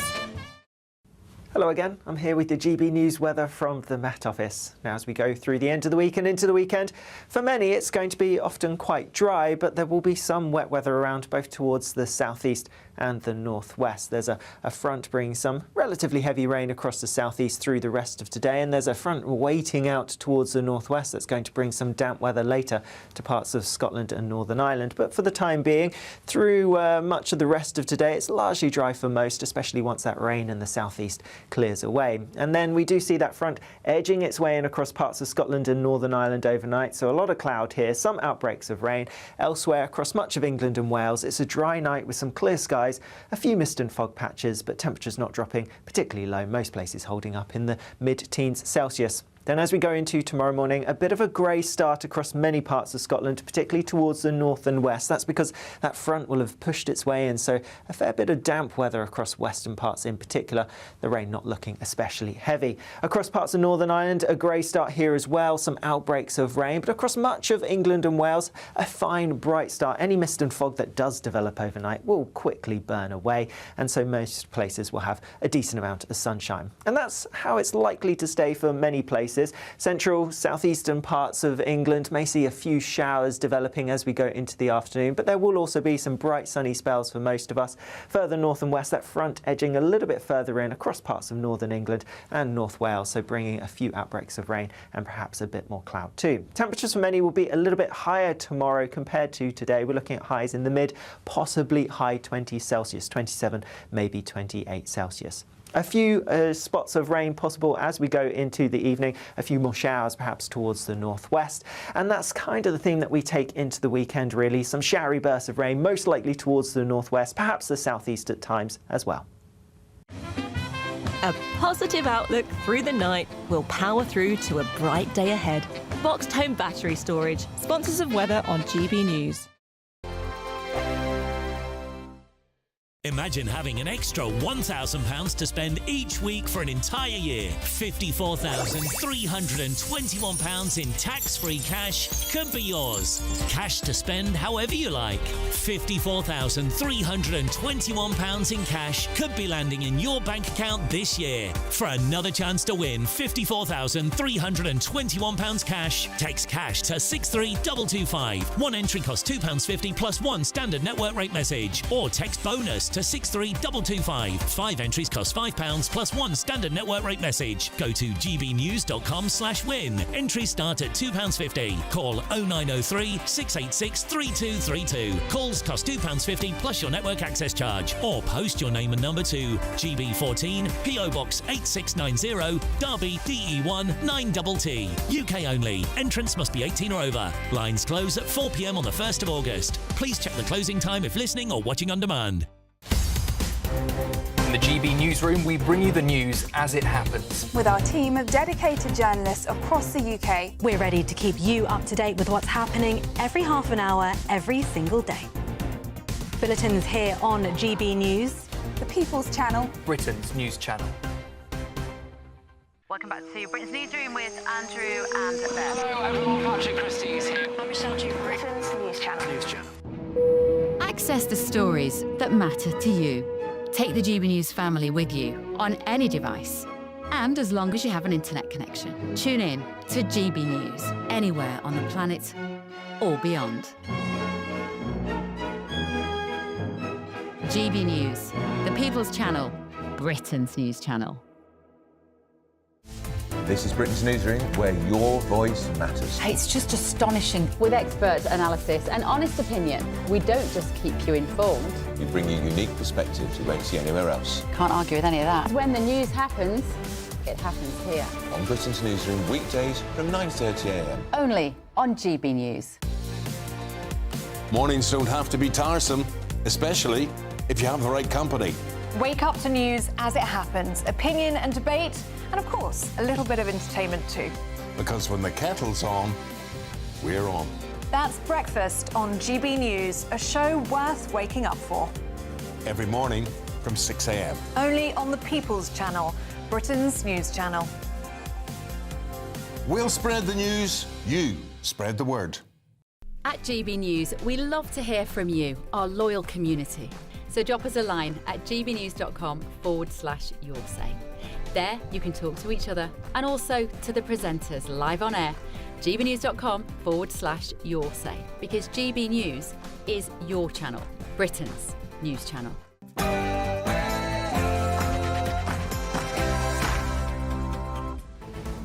Good afternoon, Britain. It's 2 o'clock on Thursday, the 24th of July. I'm Tom Harwood. And I'm Emily Carver. Now, fears mount that police forces may buckle under pressure from a surge in protests outside migrant hotels. It's been revealed also that some asylum seekers are blowing taxpayer-funded benefits in casinos and betting shops. Elsewhere, Jeremy Corbyn and Zara Sultana vow to challenge Sir Keir Starmer as they launch a new hard-left party. The one thing we know about it is it's absolutely not called Your Party. We're going to be meeting with the British Prime Minister, very respected, and we are going to have a meeting with him probably in Aberdeen, and we're going to do a lot of different things.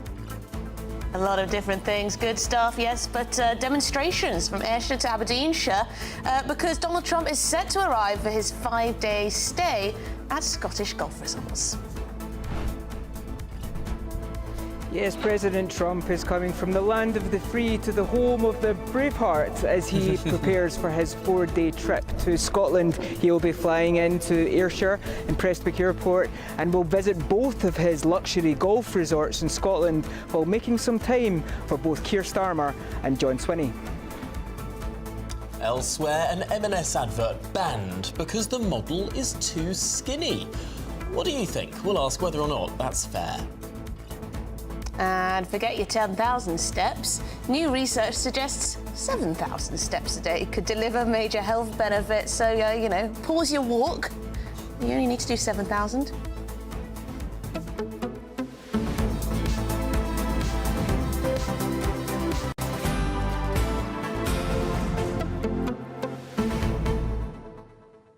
Now, stay with us here, because we've both just whipped out our mobile telephones. Didn't know what you were going to say then. Which measure how many steps we do. I'm just going into my steps here. Today, I've already walked 5,000 steps. Less than. OK, You liar. 4,851 to be precise. Yeah. I was rounding up. You know, don't want fake news out there. OK, fine. But I did hit 10,894 yesterday. I've done 4,059 steps today, and I shouldn't say that because my mother says I shouldn't be walking so much. Well, you should double it because there are two of you. Oh, yes, then we've done over 8,000. 8,118. I'm sure this is absolutely fascinating for everyone watching and listening at home. But the point is, how many steps do you do? I'm more interested. Perhaps you take us out and about on the radio. You could be listening on the radio right now. I listen to GB News on the app, actually, when I'm out and about walking. I do have a friend who, when he goes to the gym, he sometimes sees GB News playing on TV in the gym. So could be on the treadmill. People could be watching this on a treadmill as we speak. Oh, absolutely. And also in hospitals, I've seen GB News playing quite a lot in the waiting rooms. Keeping people as they wait for accident and emergency, yes. Well, I hope we're keeping you company with your sort of sawn-in half leg or whatever else it is. There is a lot to talk about today, and I do want to talk about this M&S advert because it is another one, yet again, the regulator saying, no, you can't be trusted to see this image. It's going to cause all sorts of problems for you if you see this image of this skinny model. Oh. Really? Or perhaps you think, actually, it's bad, you know, this could encourage eating disorders. Well, we'll get to that and so much more after your latest news headlines with Katie.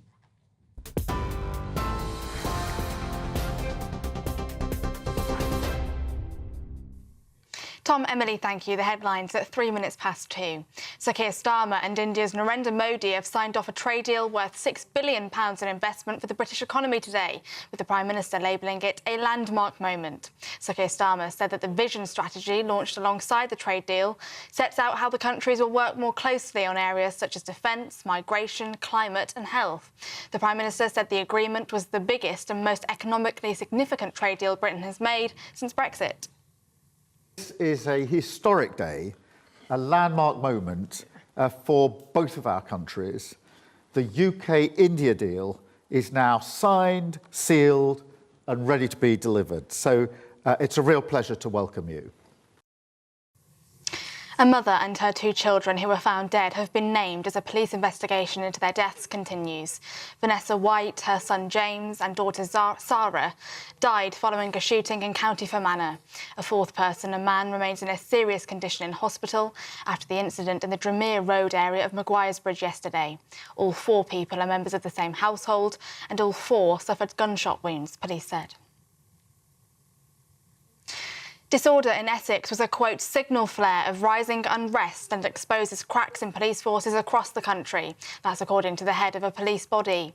There's been a series of demonstrations outside the Bell Hotel in Epping since an asylum seeker was charged with sexual assault. He denies those allegations. The chairman of the Police Federation, Tiff Lynch, wrote in the Telegraph newspaper that the disorder was not just a troubling one-off. It comes as Essex Police has issued a dispersal order in Epping, which will be in place from 2 o'clock, so right now, covering an area including the town centre and transport hubs. Yesterday, the police force denied it bussed counter-demonstrators to and from a protest outside that hotel last week, saying that while it did escort some people away, any claims about the deliberate use of counter-protesters are categorically wrong. 10 anti-migrant protesters have been arrested on charges of disorder. Health Secretary Wes Streeting has reportedly told hospital leaders we have your backs ahead of a 5-day strike by resident doctors. The public are being urged to keep coming forward for NHS care during the walkout set to begin tomorrow at 7 a.m. NHS boss Sir Jim Mackay said that the health service would be much more resistant to the demands of the British Medical Association. Thousands are expected to join the strike, which is the 12th by resident doctors since March 2023. The number of shoplifting offences recorded by police in England and Wales has climbed to a record high. Some 530,643 offences were logged in the last year, up 20% from 2023 to 2024, and the highest total since current police recording practices began in 2002. Theft from the person offences also remain at record levels, up 15% from the previous 12 months. The number of knife crime offences recorded by forces fell by 1% year on year. Home Secretary Yvette Cooper reacted to the figures. Well, the figures show serious violence is down and also knife crime falling for the first time for a long time. And there has been a 4-year trend of increasing shop theft and street theft, which reflects the decimation of neighbourhood policing under the previous Conservative government. But that's why we're putting 3,000 more neighbourhood police on the streets this year, and why 500 towns will get additional neighbourhood patrols this summer, so we can target those crimes that really matter to communities. Sir Keir Starmer's government is deeply committed to recognising a Palestinian state, Cabinet Minister Jonathan Reynolds said today. His comments come as the chief of the World Health Organization has said Gaza is suffering, quote, man-made mass starvation, accusing Israel of a blockade on aid to the enclave. At a UN Security Council meeting, the UK's representative to the UN, Dame Barbara Woodward, described the Israeli aid system as inhumane, ineffective, dangerous and fuelling instability. Israel has dismissed reports of numerous Palestinian deaths from malnutrition as propaganda. And Jeremy Corbyn and Zara Sultana have shared details of their newly formed political party, saying that real change is coming. Mr Corbyn, the MP for Islington North, said in a statement that the system is rigged, as he called for a mass redistribution of wealth and power. An inaugural conference will take place for members to, quote, decide the party's direction, the model of leadership and the policies that are needed to transform society. Those are your latest GB News headlines. More from me in half an hour. For the very latest GB News direct to your smartphone, sign up to News Alerts by scanning the QR code or go to gbnews.com/alerts.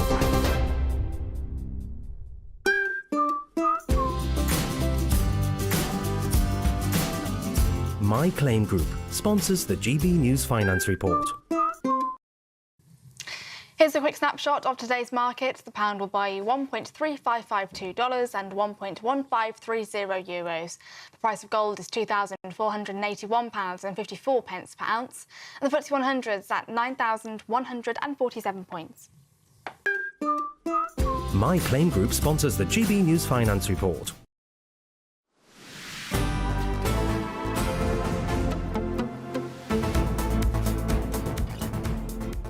Good afternoon, Britain. It's 9 minutes past 2.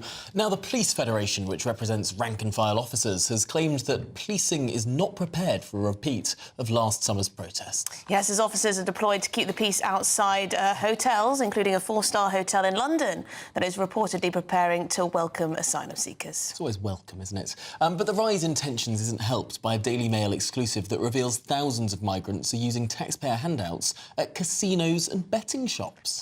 Plus, Wandsworth Council in southwest London is now apparently offering a 50% e-bike discount to asylum seekers. So people who are having their claims processed, who haven't been granted asylum yet, you get a half-price Lime bike. Is that the same Wandsworth Council that's raised council tax? I imagine it probably is, yes. Interesting. Well, joining us is the head of campaigns at the Taxpayers Alliance, Elliot Keck. Elliot, let's start with this bizarre story about the sort of credit cards that are given to asylum seekers, presumably to buy food and essentials. A debit card, surely? Debit yeah, so the debit cards, essentially, they're called the Aspen card, and they get loaded with a certain amount on each week. It's £50 if you're in self-catered accommodation, or £10 if you're in bed and board, essentially if you have your 3 meals a day paid for. And you can't use it online. So there was a lot of cases of asylum seekers trying to use these cards online at betting shops and gambling, online casinos and the like, but they were all blocked because you can't use the card online. You can only use the card physically in person. But it does seem like there aren't proper checks and proper restraints on using these cards at, for example, in-person casinos, and 6,500 people have been able to use that. And I think, that's absolutely shocking. It's a complete misuse of taxpayers' money. I mean, it is extraordinary, isn't it? These people are given money, presumably, in order to feed themselves and live and buy toothpaste or whatever else it is, although some of these hotels give that for free, of course. And they've got nothing to do all day because they're up in a hotel. They're not detained in any way. But while they're waiting the years-long process of getting processed, what are they doing with their time? They're going into betting shops in town centres and spending taxpayers' money there. And, of course, as we know, a lot of them are actually working because things like Deliveroo, Uber Eats and Just Eats are being, very widely abused people borrowing other people's apps. We know that 40% of delivery drivers that were stopped by the Home Office were found to actually be here illegally. I think what you're starting to see emerge is not just two-tier justice in this country, but actually almost a two-tier state and a two-tier access to services. Because, to throw in another example that we saw today, Lambeth Council, they provide a £100 grant for school uniform for asylum seekers, which doesn't sound necessarily unreasonable, but they also say on their website that for everybody else, there is no help for school uniform. So if you're a British citizen that's really hard up and you need that money for your school uniform, you don't get it. But if you're an asylum seeker, someone who's maybe arrived here illegally just in the last few months, you will get that £100 grant. So you throw in the Wandsworth story, Lambeth story, the fact you get free healthcare, eye care, dentist care, accommodation, you're starting to see a two-tier kind of state here. Yeah, I mean, I guess the argument would be that with the debit cards anyway, with the money being spent on betting shops, well, clearly that's a sign we're not giving them enough, Elliot. Well, because they're having, they want to double their money, triple their money, yeah, putting on the roulette. But, I don't see how the social contract can be maintained when tax-paying British citizens, their money is going essentially directly into the pockets and then directly into the casinos of people that many of whom arrived here illegally and many of whom shouldn't be here in the first place. I mean, if it's not fraudulent, it does sound like it probably should be. That these people it would worry me if it's not considered fraudulent. Yeah. Because this is money specifically for them to be able to buy the essentials. But then, I suppose, if you get your free money and you blow it all in a gambling shop or whatever else you do, you can always go to a food bank and get your food for free. Yeah, exactly. There will be a lot of charities that will be more than willing to help you out on that. A lot of them government funded, of course. Well, and that's just the cycle of things. Over and over merry-go-round of Do you foresee any issues with 50% offline bikes for asylum seekers? Presumably that will include some of the undocumented men in absolutely. Hotels. Some of them maybe using them for their delivery services, and I'm sure we all know people that use line bikes to get to work and they have to pay through the nose in order to cover the cost of their commute, and yet many people who often have no right to be here and who entered the country illegally are getting 50% off. I've often used a different service that does a deal. If you can get somewhere within 10 minutes, oh yes, it's a lot cheaper. That's so dangerous because silly men like you will just go as fast as possible. This is exactly what I do. Go straight through the red lights. And I end up at the pub like a sweaty, sweltering Oh no, mess. You don't cycle home from the pub, No, do you, I cycle Tom? to the pub. Do you cycle home from the pub? Sometimes. Sometimes. These are electric bikes, I think, though, so you have no excuse. Shouldn't drink and cycle. So I turn up there and I'm racing to lock the bike so I'm within my 10-minute window so I get it super cheap. Yeah. I can imagine you sweating. Meanwhile, these asylum seekers who get their half-price bikes, they're just having a leisurely cycle along. No to turn up at the pub and spend their free taxpayer debit card money. I mean, I think the problem is that there's more and more British people are clocking onto this, and they're feeling a bit shafted. People at the lower end of the economic section, but also people who are paying lots of tax. What are the big issues at the moment? People have unbelievably high rental costs, unbelievably high energy costs. They can't get a dentist. When they do, it's really, really expensive. And yet there is this class of people, recent arrivals, mostly arrived here illegally, many of whom have no real asylum claim, and yet they're getting access to all these things that now most Brits are really struggling to afford, and they're getting them for free. Yeah, yesterday we heard from someone who was saying that they were homeless in Tower Hamlets. Yeah.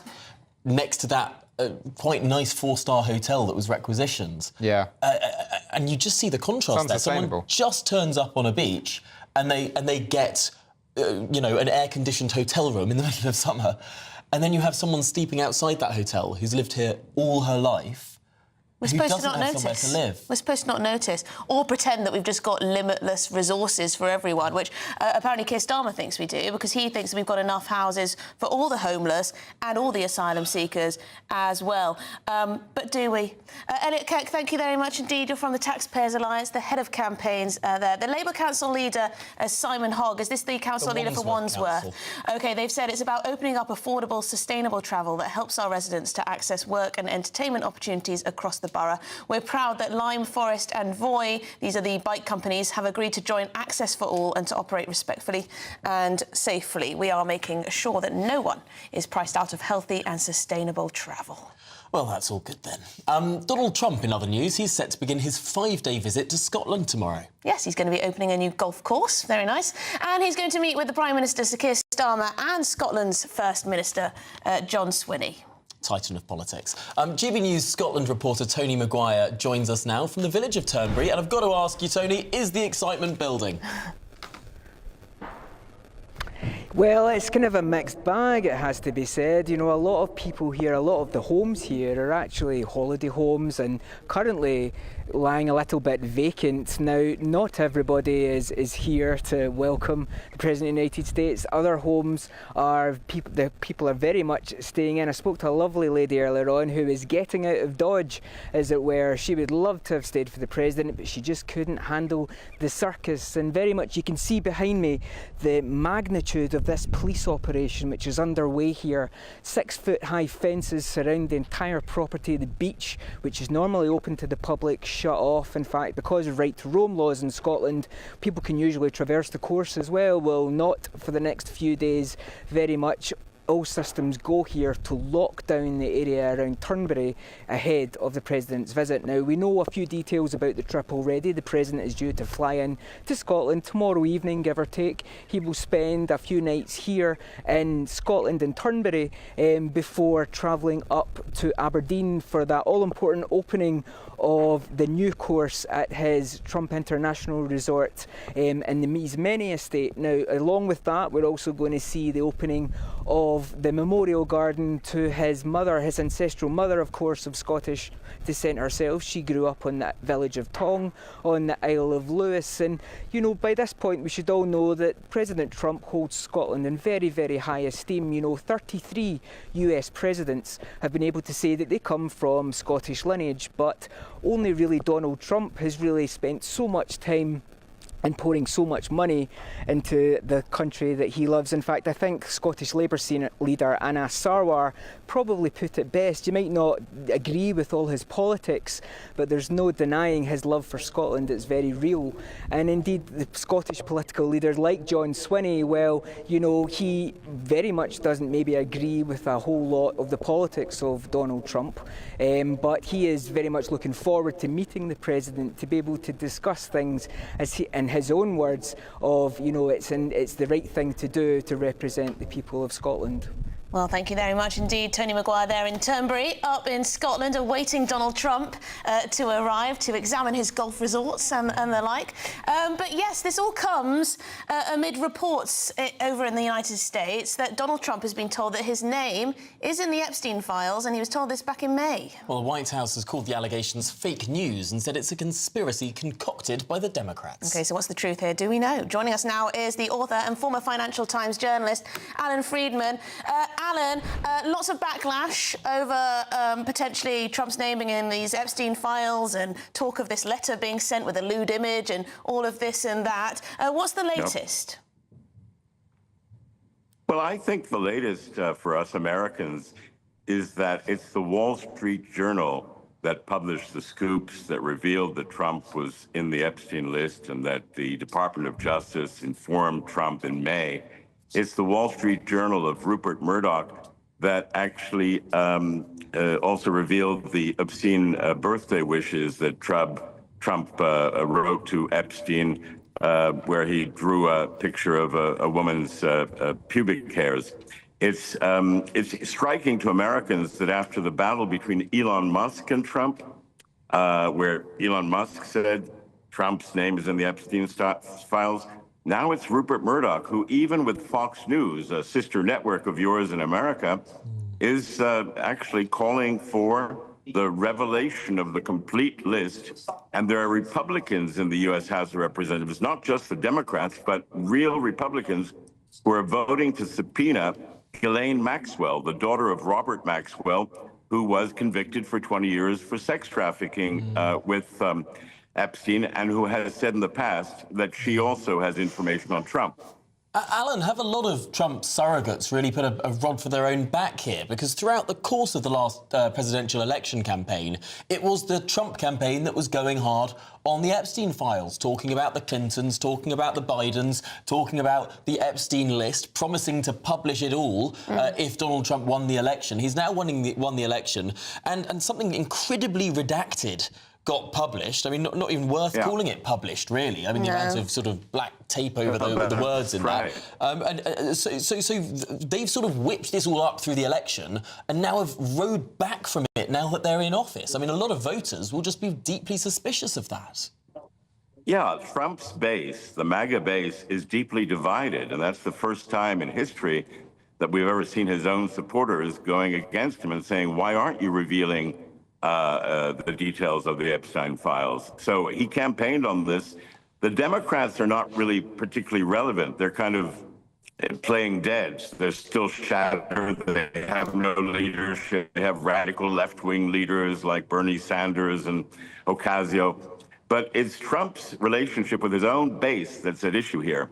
And I think what we're going to see in the next installment is what happens when Trump's people from the Justice Department meet with Ghislaine Maxwell, because they're scheduling a meeting now. And will she come out and name Trump in public, or will she not name Trump in the hopes of getting a pardon from Donald Trump by keeping quiet?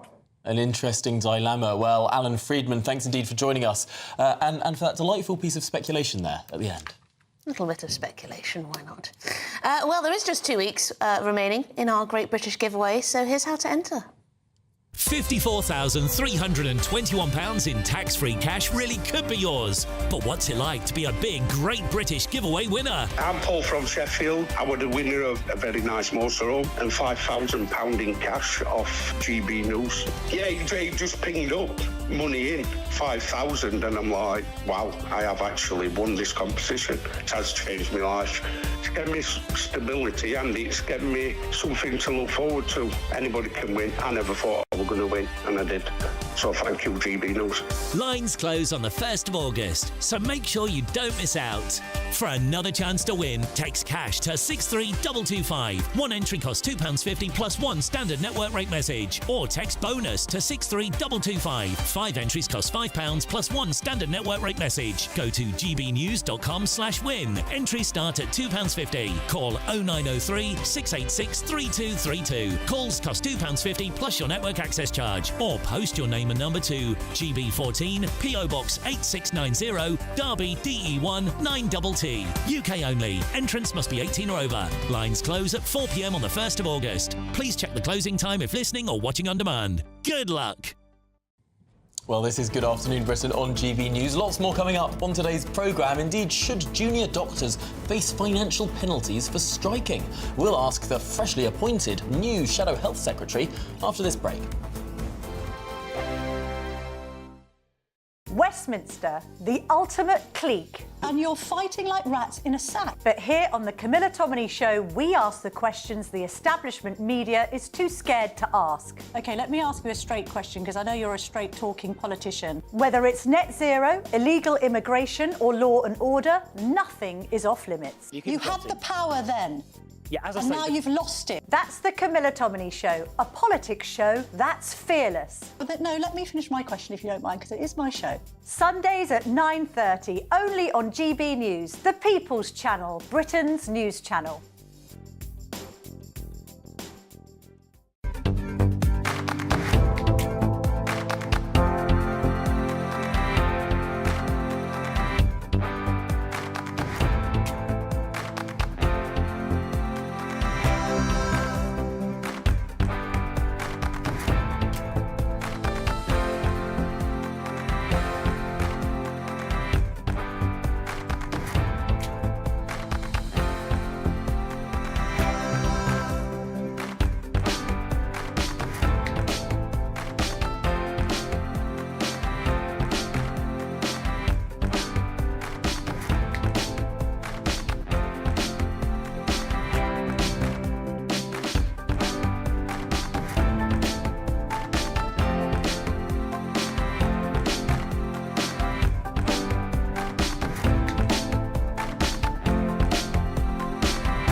Britain was once the envy of the world. But look around, a nation that no longer knows what it is or where it's going. a country that's broken. How do we fix Britain? How do we bring it back? Friday night with Matt Goodwin at 8 p.m, only on GB News. You've read the headlines, you've heard what those in power have to say. How about now we actually get to the truth? They would pay attention. We go beyond the political theatre and tell you what's really going on behind the scenes. For a massive council tax hike, one of the biggest in the UK. Others follow their lines, but we go off script. You sound like a broken record, you say that week after week. Cutting through the narratives and giving you unique perspectives. That's Ben Leo tonight, Saturdays and Sundays from 9 p.m. on GB News, Britain's news channel.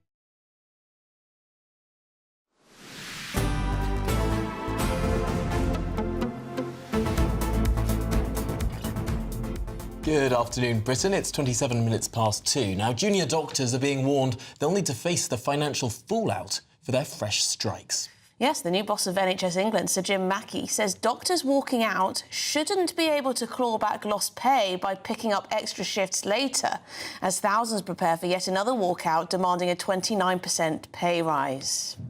Well, joining us now is the newly appointed Shadow Health Secretary, Stuart Andrew MP. Stuart, thanks for joining us. Welcome to the programme. This is a real conundrum for the government. I thought that their bumper, 29% pay rise over the last 2 years? Wasn't that supposed to solve everything? Well, exactly. And this is exactly what we warned at the time, that if you give inflation-busting pay rises without any conditions or guarantees, we warned that unions would come back for more. And sadly, we've been proven right. And here we are on the brink of another 5 days of strikes, which means that will, of course, impact patients up and down the country. So Labour got this badly, badly wrong. And I'm really worried that we're going to have, a summer of discontent turning into a summer of chaos if they don't get this sorted. Now, am I getting this right? There seems to be a suggestion here by the boss of NHS England that during previous strikes, junior doctors didn't lose any earnings overall because they could, after the strike ended, pick up more lucrative extra shifts later on, so they're not actually losing any money. Is it right? Do doctors not lose any money when they go on strike? Well, I think the suggestion that's being made here is they make it up in times afterwards. And these are the sorts of things that, obviously, I'm newly appointed, and these are the sorts of things I want to start to look at. I was literally just looking at a paper that has been sent to me today from the Policy Exchange that suggests that inpatient activity could reduce by 4.5%. And the cost of this could be around £17.5 million a day. That isn't fair on patients who are expecting surgery, that have long, appointments they've been waiting for.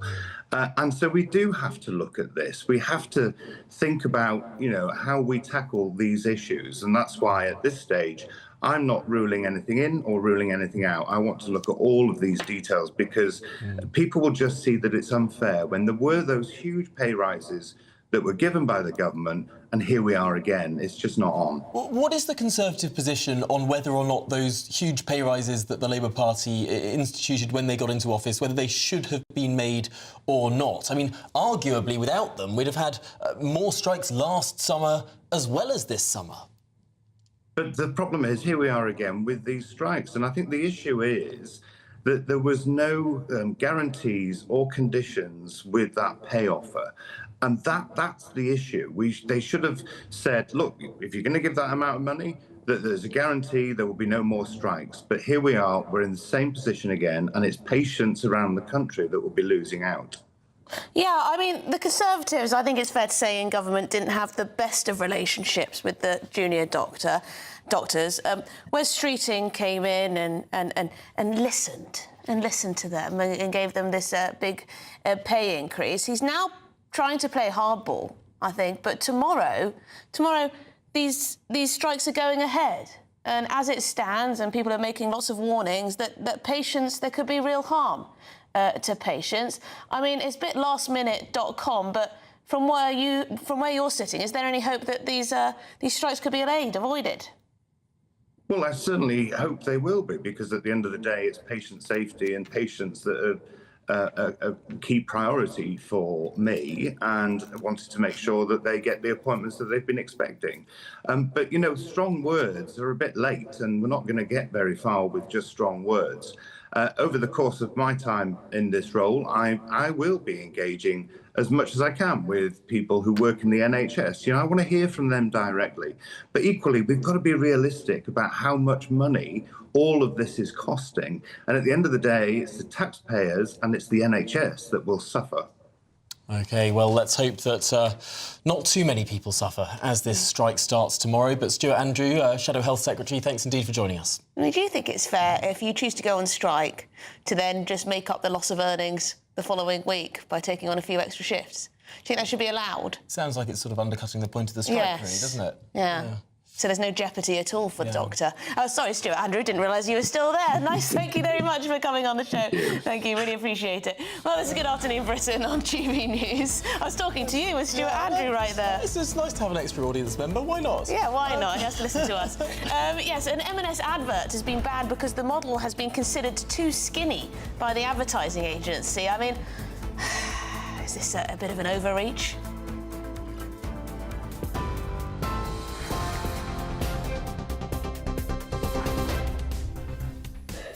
Good afternoon. The headlines at 2:32. Sir Keir Starmer and India's Narendra Modi have signed off on a trade deal worth £6 billion in investment for the British economy, with the Prime Minister labelling it a landmark moment. He added that the agreement was the biggest and most economically significant trade deal Britain has made since Brexit.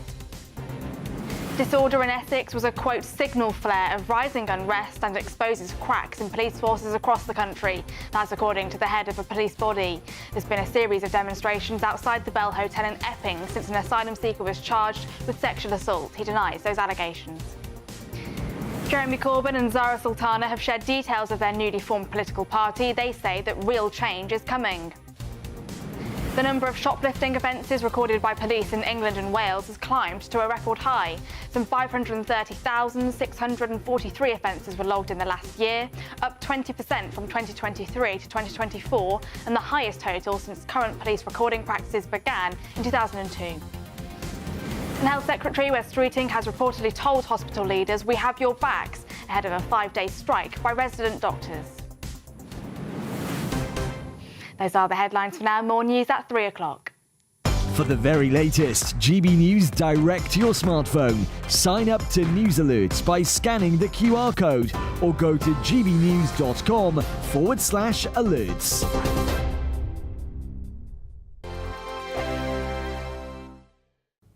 Hello, very good day to you. This is your latest GB News weather update from the Met Office. Now, as we go through the rest of today, for many, the weather's looking largely fine. However, there will be some rain around, particularly towards the southeast. There's a weak front gradually making its way southwards as we go through into this afternoon, and that's going to bring some relatively heavy rain across some parts, particularly East Anglia, maybe across London and into Kent as we go through the next few hours. Further north, there will be a bit more cloud at times and some outbreaks of rain possible and a few showers here and there as well. But otherwise, for most, it's a largely fine picture and there should be some bright sunny spells breaking out. Where you get the sunshine, it's going to feel pretty warm, temperatures peaking in the low to mid-20s for most of us, but feeling fresher under that cloud and rain towards the east and southeast. Now, as we go into this evening, that rain is going to continue across some parts of the far southeast, but eventually it will clear away. And then otherwise, apart from a few showers dotted here and there, it's largely fine to end the day, albeit quite cloudy for many. And across Northern Ireland, western parts of Scotland, we're going to see thicker cloud pushing its way in as we go through the end of the day and overnight. That's because there's another front waiting out in the west. This doesn't look particularly intense, so it's not going to bring a huge amount of rain, but nonetheless, like I say, it is going to turn quite cloudy and we're going to see some damp weather feeding into parts of Scotland and also across Northern Ireland. Elsewhere, a lot of dry weather to be had once that rain clears away from the southeast and some clear skies. With that, there is the potential for a few pockets of mist and fog to develop in some places, but temperatures not dropping a huge amount, generally staying in the low to mid-teens for most of us. Then through tomorrow, a bit of a damp grey picture across parts of western Scotland, maybe the far north as well. Orkney and Shetland seeing a few spots of rain. A little bit of rain pushing into parts of Cumbria and perhaps the far northwest of Wales as well. But elsewhere, a lot of dry weather to be had, drier than today across parts of the east, southeast, and temperatures peaking in the mid to high 20s.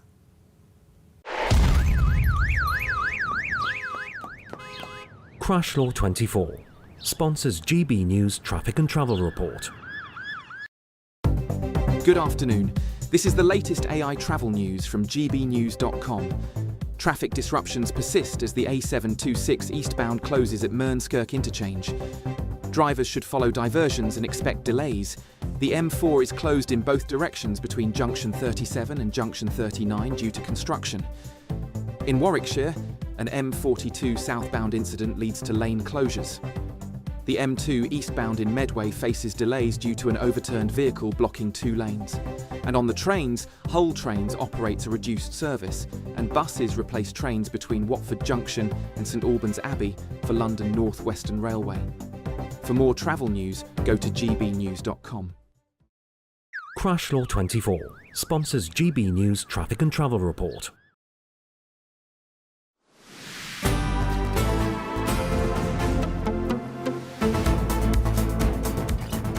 Right, good afternoon, Britain. It's 2:37 in the afternoon, and Marks & Spencer's is apparently under fire because an advert that they featured a very thin model, and it was banned subsequently by the Advertising Standards Authority. Well, critics say it promotes unhealthy beauty standards and signals a worrying shift to super skinny ideals. Yeah, so here's the image. This lady wearing a white top and some black trousers, and she looks thin.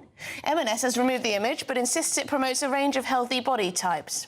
Well, we're now joined by the actor and body positivity influencer, George Keywood.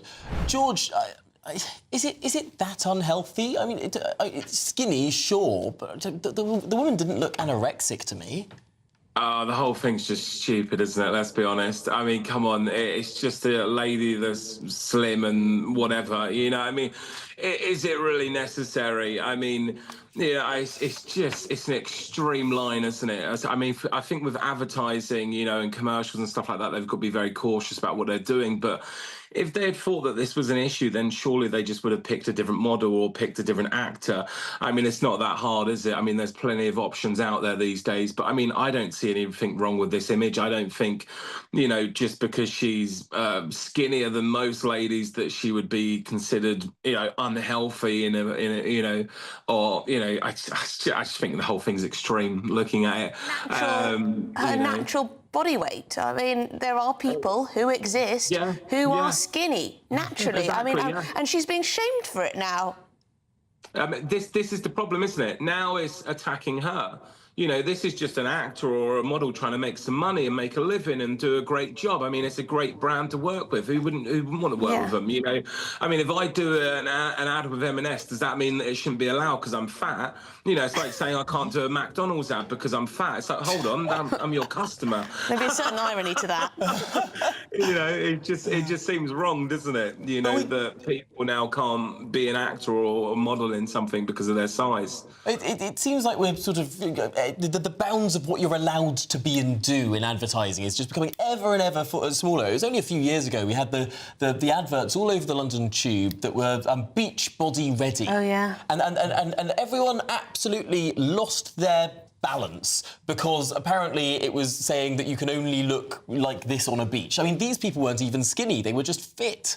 And those ended up getting banned. I mean, it was absolutely ridiculous. But, like, where does this stop? I mean, I don't know why I didn't get the call for that one. That would have been a great one for me, but... Well, yes. But I mean, it's just extreme, isn't it? I mean, I think they've got to be very cautious about how they advertise things. And I think you can sometimes cross the line, or, you know, we get a situation like this where they get called out for promoting an unhealthy lifestyle in being too thin. I mean, you can be too fat, you can be too thin, you can't be anything these days without it being a problem. I mean, it's just, you know, it's nonsense. I mean, ban an advert for a dodgy fat jab or something like that, or a skinny product that actually doesn't do what it says on the tin and is actually a fake and a phony product. I think that's happened quite a lot recently. But the reasoning that the watchdog gives for this is quite funny. She says, the watchdog said the model's collarbones were very prominent. OK, sorry, that's a judgment on a woman's figure. And then she says, and she wore large pointed shoes which emphasised the slenderness of her legs. In part due to the camera angle, which appeared tilted downwards, the model's head appeared out of proportion with the rest of her body and further highlighted her small frame. I'm sorry, I actually find that offensive. I actually find that offensive. It's physiognomy, isn't it? Yeah. It's judging. It's the sort of thing Victorians might do. I think the watchdogs needs to have a little bit of a rehaul themselves by the sounds of things. I mean, I think they need to be the ones that are being looked at. I don't think they need to be looking at a photo of a young lady just modelling. I think they need to go look at themselves and the way that they do this because, like you said yourself, it's quite offensive what they're saying, isn't it, about her, to be honest with you? I mean, it's just unacceptable. I don't know why they would even clarify this as being an issue. I mean, I don't see the issue there. I don't think many people would. I mean, George, there is a concern, though. I'll give the other side because there is a concern, and I've heard people say this, that these types of images do encourage women to try and lose an unhealthy amount of weight and can be some kind of factor in an eating disorder developing. I can see your point of view, yeah. I mean, that is valid. I mean, there is that sort of issue with looking at like the Kardashians and thinking, I need a BBL, I need this, and you kind of... Sorry, for those watching who don't know what a BBL is, and I'm sure there will be some people watching this programme who might think, what do these letters mean? George, can you enlighten us? It just means a big buttock, basically. It's a Brazilian butt lift. A Brazilian butt lift. Yeah, that's the correct. She knows. See, she's already had a look. Oh, yeah, I've been looking at them now. I haven't. Some people have surgically enlarged buttocks. I mean, the world we live in. Yeah, I mean, but this is the issue, isn't it? I think when you look at a lot of celebrities these days, the amount of work they're doing, it's making a lot of young girls think, I need to look like that. I need to, be attractive, even though they are attractive in their own way and in the way that they look. It's being forced, that sort of narrative from all of these celebrities and advertising agencies to look a certain way when they don't need to be. They just need to be themselves and be happy in themselves. Yeah. That's all they need to do. I just don't like the idea of a regulator deciding if a random model on a random website has two pointy collarbones. I mean, it's crazy. George Keywood, thank you very much indeed. Actor and body positivity influencer there. Tom, I mean, it's a bit gross, really, isn't it? I see what they're trying to do. But the way that they're doing it is actually incredibly shaming. Because they decided that there were some complaints about 3 other ads on the M&S app and website. But they decided that actually these images did not look gaunt and that while thin, did not display any protruding bones. So it's about the bones, apparently.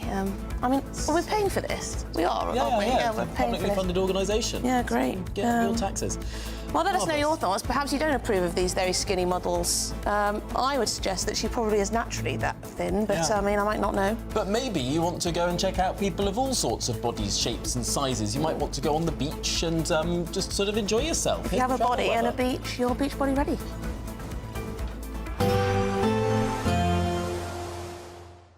I hope we haven't forgotten anything. Travel insurance, I tick that box. Yeah, but remember what you forgot last year. All Clear Travel Insurance sponsors GB News Travel Destinations Forecast.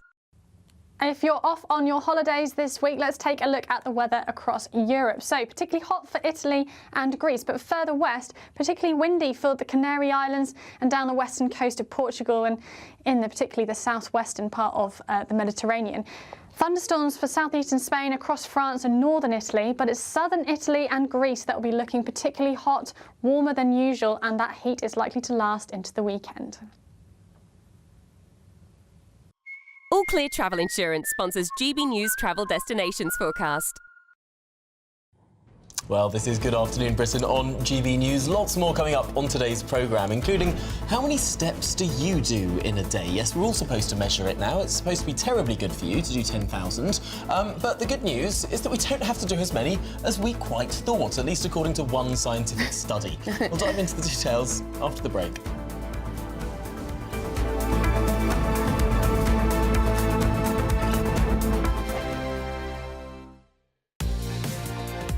Mornings don't have to be tiresome, especially if you have the right company. Wake up to news as it happens, opinion and debate, and of course, a little bit of entertainment too. Because when the kettle's on, we're on. That's Breakfast on GB News, a show worth waking up for. Every morning from 6 a.m. Only on the People's Channel, Britain's news channel. We'll spread the news, you spread the word. From the school run to the home run, watch a new show for all of Britain. He can say whatever he wants. A straight talking show where all voices are heard. And, you know, when are we going to stop talking about smashing the gangs and actually do it? With the stories that matter from every part of our country. There's a bit of a crash landing there for your Chancellor. Bold, fearless and standing up for you. That's me, Martin Daubney, 3 p.m. till 6 p.m, weekdays, here only on GB News. The People's Channel, Britain's news channel. Westminster's full of talk, but out here, it's the real world. Am I allowed to talk then? No, that's it. This is where it matters, real people and real lives. That's what politics is all about. In fact, has Trump made a good start? No. Straight answers, no spin, and just a couple of pints. How many fingers have I ever got up? About 10. So join me for Lee Anderson's Real World every Friday at 7 p.m, only on GB News. The People's Channel, Britain's news channel.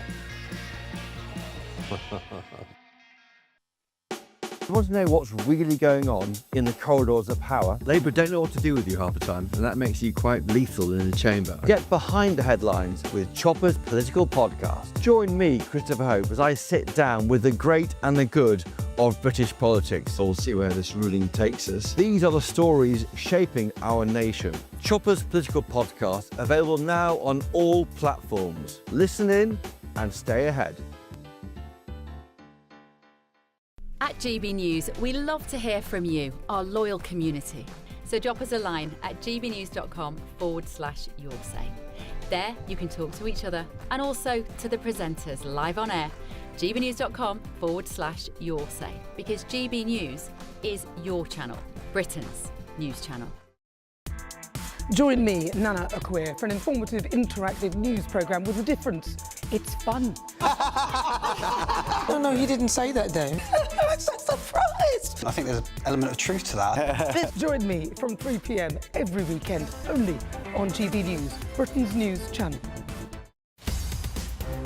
In the GB Newsroom, we bring you the news as it happens. With our team of dedicated journalists across the UK, we're ready to keep you up to date with what's happening every half an hour, every single day. Bulletins here on GB News, the People's Channel, Britain's news channel.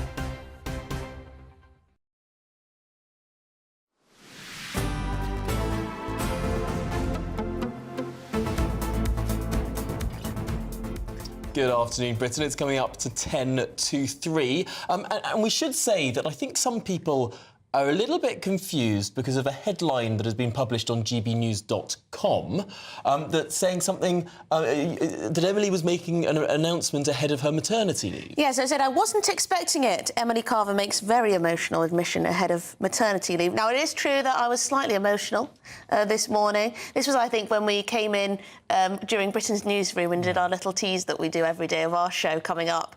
And I'm not, in fact, going on maternity leave quite yet. You've still got about three weeks left of me. 3 weeks more of Emily, very importantly. So despite the headline that has been misinterpreted by some, Emily's not going anywhere, not for the moment. Not for the moment, but quite soon, to be fair. Yeah. And I actually won't be here tomorrow because Olivia Utley is going to kindly step in for me, which will be rather nice. Just as you're going to go off on maternity leave, she's going to come back. It's the sort of cyclical nature of these. I can't. It's the whatty? Right, it's the cyclical nature of these things.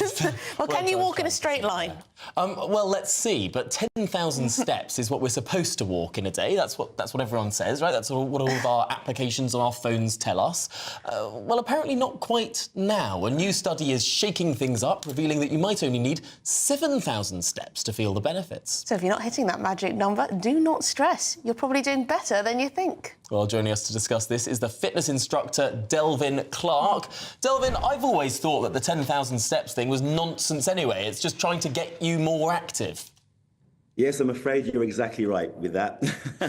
You don't have to do 10,000 steps, no. I mean, a lot of that idea came from people having these watches, which are quite gimmicky, really. And they basically said 10,000 steps is the amount you need to do to keep fit. Now, if you've got a healthy lifestyle and a fitness lifestyle, when you can go to a gym or walk in the dog, the 10,000 steps isn't really the correct amount, because if you're doing a fitness class step or aerobics or a dance class, When you have a high vibration class, sometimes less steps is better, okay? So for me now, personally, I think 10,000 steps is okay, but it's not really the real rule. Have a healthy lifestyle and be active is the key, really. Now, Delvin, a lot of people have been getting these step mats that you can put in your home and just walk on a little... It's like a mini treadmill, isn't it? A bit cheaper than a full-on treadmill, and you can't really run on them, but you can walk. Anyway, is that as good as walking outside? Yes and no. It's good to do something. It's good to walk. If you have one of those facilities in your house where you can walk, then fine, great. But getting out to in the open world and in the open park and fresh air, trees, grass, nature, that's usually better, okay? Because when you're walking on a treadmill, you're looking around, you're thinking, oh, that needs painting, that needs fixing, that needs cleaning. So you can get distracted. Fitness should really be about 95% mental and only about 5% minimum physical. Okay, you got to get your head into gear really before you really get the full benefit of doing fitness. And this is where routines like walking the dog can be so beneficial, because you absolutely have to go out there, otherwise there's something else riding on this. I wonder, though, how much of this step stuff is not causation but correlation? The kind of people who are more likely to do lots of steps might be healthy in other ways, might be more likely to eat fruit and vegetables rather than snack on Mars bars. I don't know. I mean, could this not be a cause, but actually a correlation? Well, it depends on your lifestyle. I do think people should really make it a point to have an active lifestyle of sorts, okay? When you're sitting in the house doing nothing, nothing good is coming of that. That's the truth. If you're up and about and doing something, that's always good. So 10,000 steps is quite a lot of steps, and sometimes people can't afford to do that amount of steps on a certain day. But there may be How many do you do, Delvin? Oh, I teach every day. I teach fitness every day. Do you do step classes? I do step, I do aerobics, I do boxing classes, I do dance classes. I'm very, very busy, and I speak about this all the time, okay? I can't really complain about my life. I've got a very active lifestyle, I eat healthily, and I meet a lot of healthy people as well, so my mind's always active as well. Probably doing 20,000. 50,000, whatever it is. Delvin Clark, thanks so much for helping explain that for us. Fitness instructor. Appreciate it. And healthy, active lifestyle. Yeah, get to that boxing class. That's it from us at Good Afternoon Britain. Martin Daubney's up next. What's on your show, Martin? Well, I've changed form and actually changed colour as well. I've turned black. I don't know how that happened. No, loads of stuff going on. We're going to be covering the same kind of stuff that you were talking about. The police, of course, will they be able to deal with the summer of discontent as more migrant hotels seem to be opening up all over the place? And then I don't know what's happened to Candice Owens. What's going on with her? Why is she pursuing this line that she believes that Emmanuel Macron's wife is a man? And she's going on and on and on about it. I don't know what difference it makes. I think it started when she got pregnant and had kids, so I hope nothing happens to you like that, Emily. But I don't know. Look, I think she's gone crazy. But what do you think? Loads coming up. But first, let's get an update with your weather.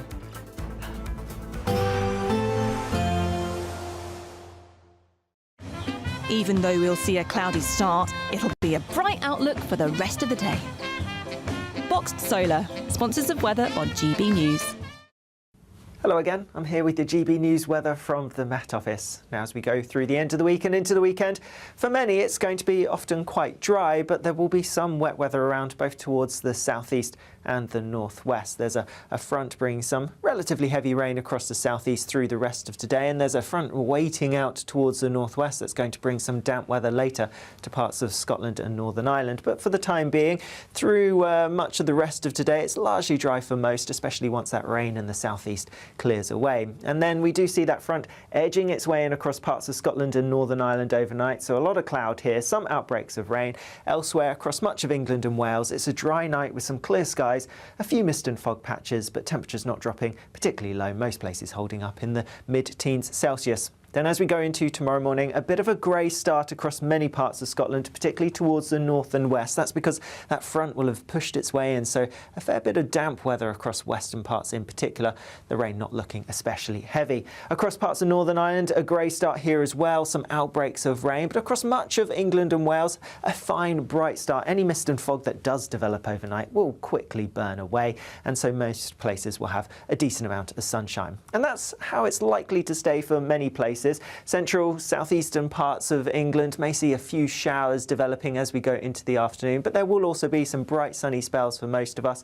Further north and west, that front edging a little bit further in across parts of northern England and North Wales, so bringing a few outbreaks of rain and perhaps a bit more cloud too. Temperatures for many will be a little bit higher tomorrow compared to today. We're looking at highs in the mid, possibly high 20s Celsius, 27, maybe 28 Celsius. A few spots of rain possible as we go into the evening, a few more showers perhaps towards the northwest, and that's kind of the theme that we take into the weekend really. Some showery bursts of rain, most likely towards the northwest, perhaps the southeast at times as well. Expect a warm front, moving from the kitchen right through to the rest of the house. Boxed boilers, sponsors of weather on GB News. £54,321 cash could be yours. Cash that you could spend however you like. It's like having an extra £1,000 each week for a whole year to play with.